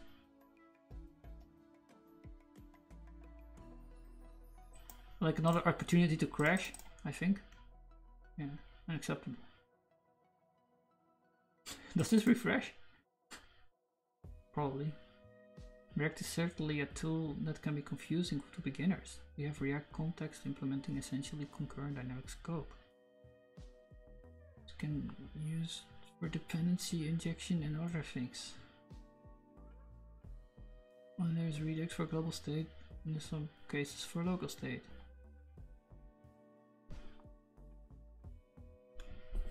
Never local state, man. What the hell? It makes your program really untestable. But then again, like the other developer, he had so much trouble getting, like he was doing debugging live, so he get so many messages of the Redux, he couldn't figure out what was going on, I think. So yeah. I mean, I was just thinking we were doing Elm, but they were thinking we were doing JavaScript, whatever that means. Post entry. What is going on? I thought we were making a list. Something. Ensure valid post.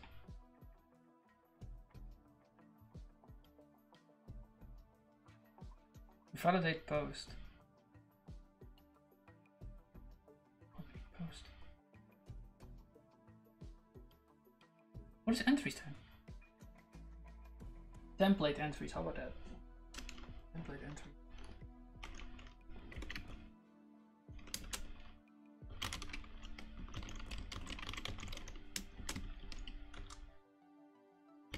Yeah, this is it.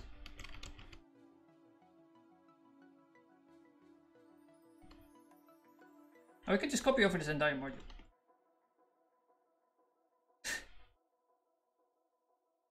That's a good idea.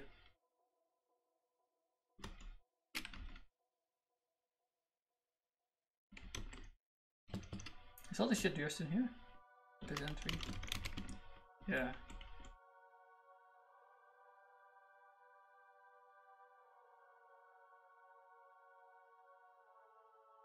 We wish to keep the weekdays the same. You have to move.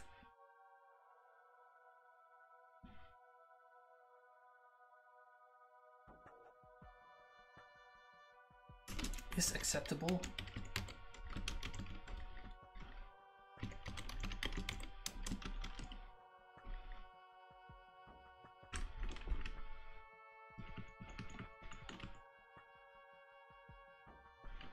Yeah, we're gonna move that one out at least. This seems kind of dumb. Backend thing. Local. Local state means you can reason about the component in isolation. Haha, no man. It means that you have like a product of possible states that compounds with every component you add. So if you have like 10 boolean, like 10 states in one component, and you add another component to that that also has like 10 local states, you suddenly gotta deal with like 100 states combined with each other. In global states, all bets are off and you're essentially coupling the whole application. That's true. But you can just use some types to figure it out, right? I'm gonna show you how to. Not right now, because that's the translation shit. Basically, you can do that with some types.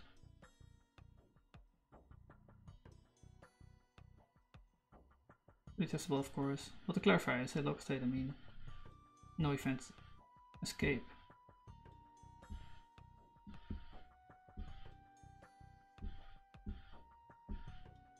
You can't read from outside. Okay, then it's a consumer.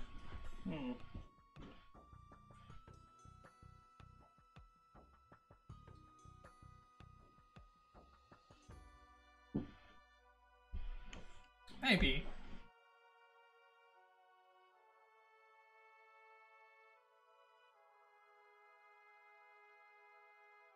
Doesn't it always end up bleeding over though?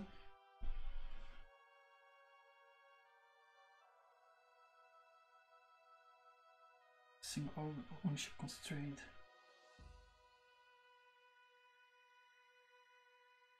That's why you need global state to satisfy the single ownership constraint, which is well accepted practice. Yeah, but it's like what Elm does, right? They have a massive global state, massive sum type to figure out state, and it works really well. Like if you're just really rigorous about that, then yeah.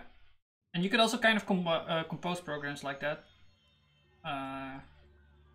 Although you need to do some trickery, but it's possible.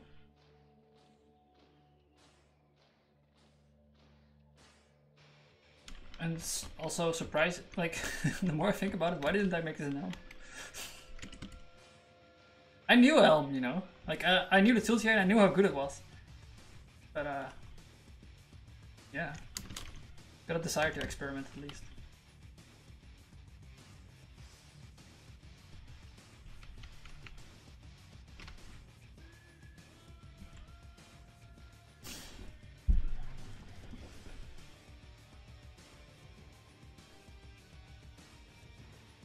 Well, the idea is to keep local state and only reflect the global state once you need to. Most switches and devs actually isolated and don't need to interact into the global state. Yeah, I've seen that. A couple of my like I have the one big ass roster widget that's is basically a tangled mess of shit. Those interact all tightly with each other. And then I have a couple other ones like the undo widget and the toast widget and stuff like that. And that's basically all isolated from each other. Well, even this is not, right? Because I wanted to do this. I wanted to send out the event. I feel like over time everything starts to tangle with each other. Anyway. Then again, right, writing all God on boilerplate in, for example, Redux, it would be hell. I'm also kind of doing that now. At least for the undo actions. Do this up front though, you run all sorts of coupling. That's unnecessary. Architecting this stuff is hard to do. I mean, I'm getting away with it because because Reflex is just good well designed. This all kind of works.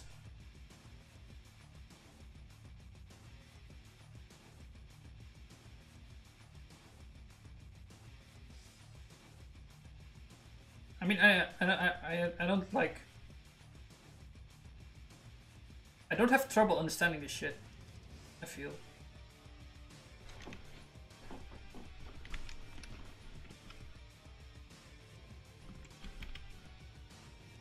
Did I paste it? Macro.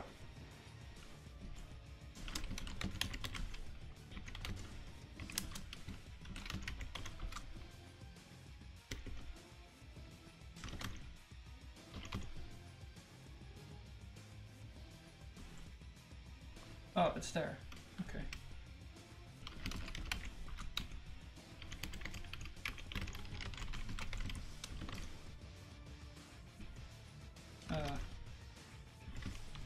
Common roster macro.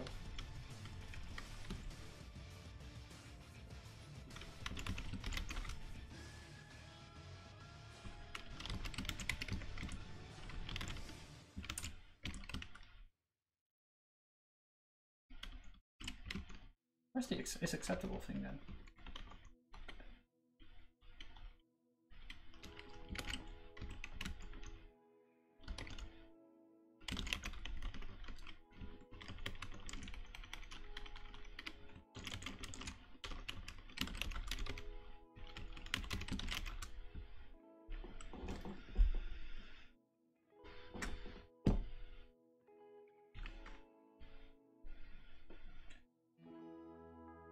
The truth is, applications usually don't get large, complicated enough for it.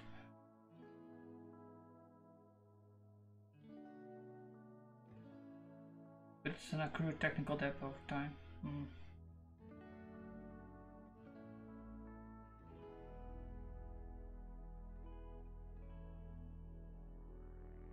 The Velcro framework enclosure goes ahead. It has declarative framework where every component declares the data it wants to fill stuff. Dependency injection to fill stuff in. You mean like this?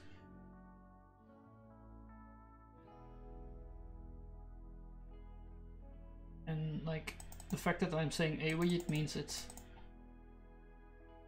just a widget. No environment is necessary, but if I want to have environment, then I do env widget. Just like the writer, and has the language shit.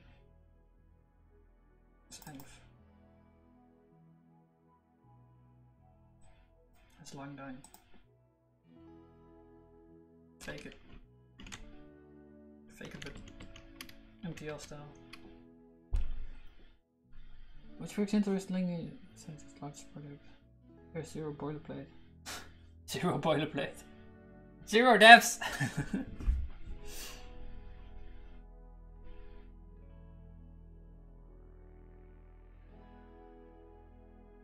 Yeah.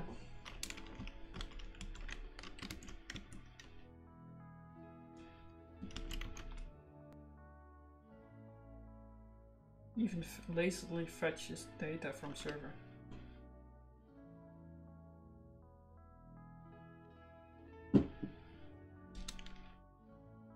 Oh! Electro. Velcro. Because they have their closure script, right? Okay, let's check it out. Look at that, 57 contributors compared to Reflex.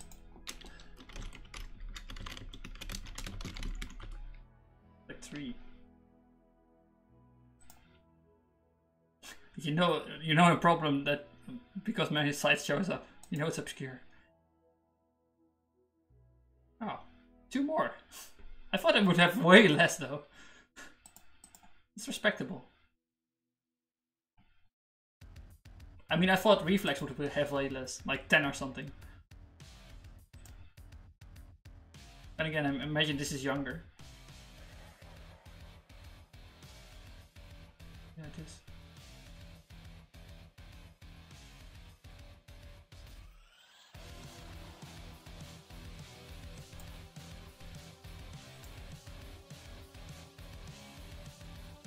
That was much documentation though.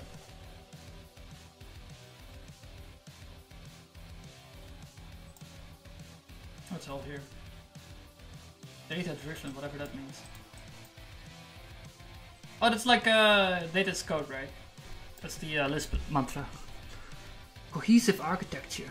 Spans the entire stack. You can use any technology you wish. SQL, DataMic, GraphQL, and even REST if you want.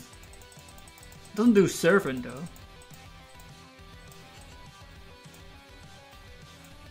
But the architecture provides API structure. I had like this debate with my colleague. Oh, we should use what is it? JSON schema because it's an open standard. And I was like, yeah, the Haskell type system is also an open standard. What are you talking about, man? We should use servant. Back then, I even got the servant stuff from him. I was more excited about it. I think reframe underneath, which uses reagents. But the framework built on top very often use libraries. Actually, I'm wrong. They don't use that anymore. They bind to React directly.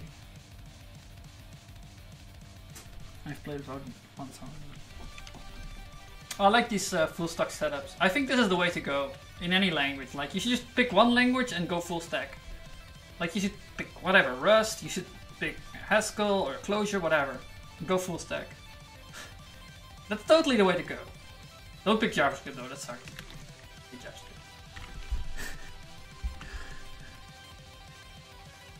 JavaScript. Good docs. Yeah. I have Hackage. I get a lot of information out of Hackage though. I get way more information out of Hackage than text. I just like arrows. It's so simple.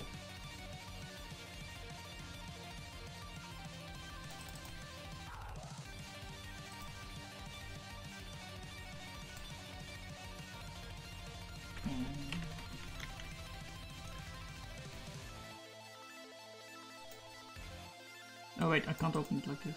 I need to copy. Chromium is not my default browser.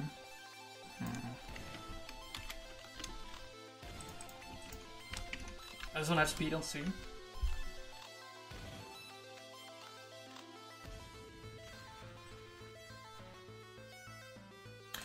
Oh, this is the namespace macro you talked about.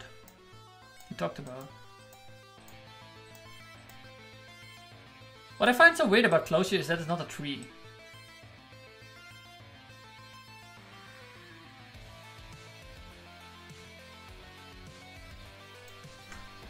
Like, we should... Come on, man. We should redefine these macros.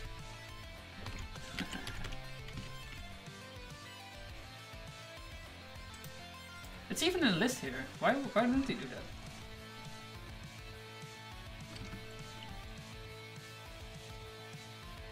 Namespace.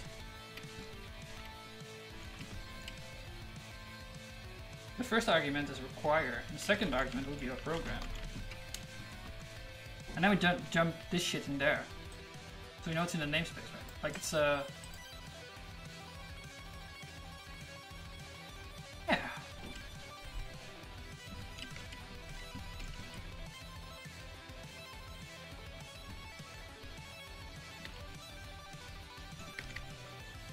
Three all the way down. Stuff is just weird. They're not, but they're defining data or something. Well, even if you define something, you need to go deeper in your tree, right? Because your definition now exists in the real world. So here you're gonna use it.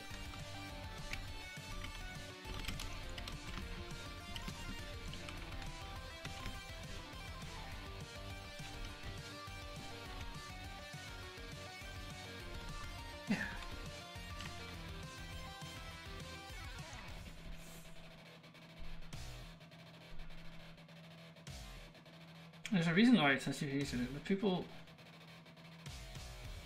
have argued about this stuff. That's really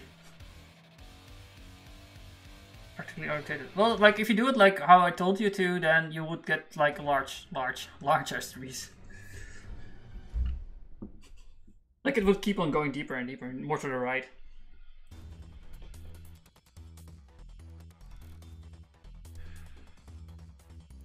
Now they have these implied trees, I suppose.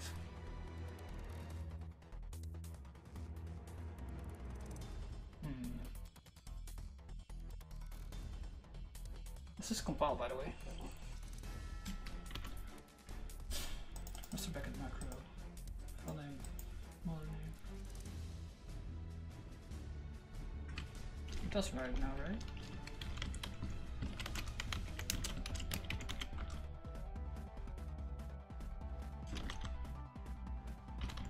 I thought I moved it in there, but oh, I didn't update that website.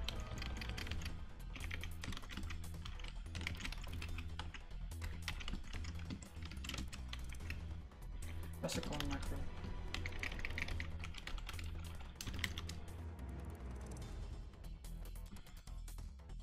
We still have repeat until thing to fix.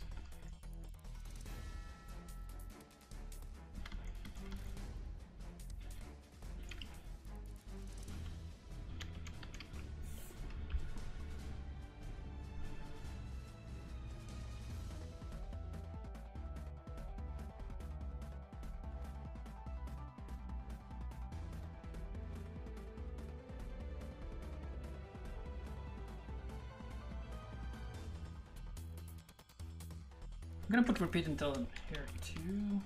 Yeah, because that's basically the macro. Templated trees.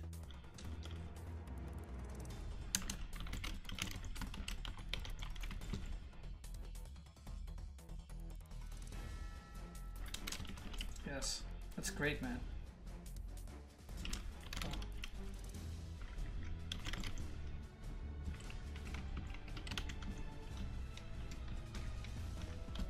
This thing, right? 2 entries. If it's practically oriented, think about center REPL. If you want a more pure list, schema and record are way closer. Oh! You're telling me I shouldn't use closure at all. Yeah, I would like totally go to for the good one then. I've dabbled with the UList for a bit. That's not great. Can't find anything.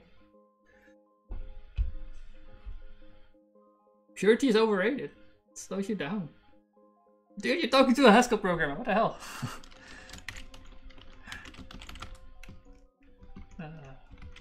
Let's make this sometime.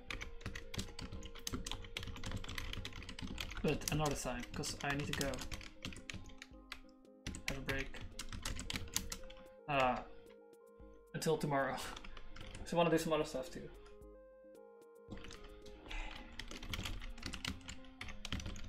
Tomorrow at 12 probably.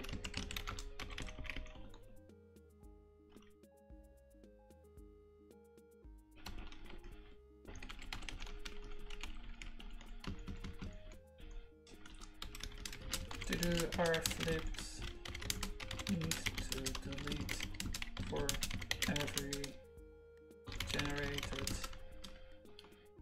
posted or posted empty. Delete needs to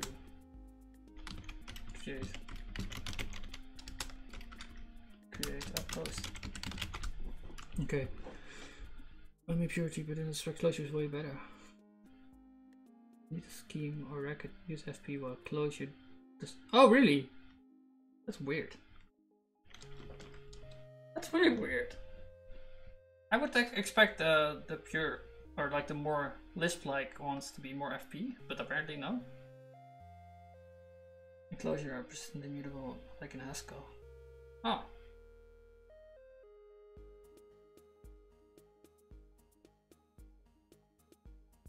Okay. But then, like, what would you make in closure? Oh, I want to at least add the calculation stuff. I'm reaching that point soon, actually. I think the other guys are gonna ask for that as well. And I want to make a programmable with the EDL stuff you showed. Yeah, I'm gonna do that. But time to sign out, man. Oh, I can do it here.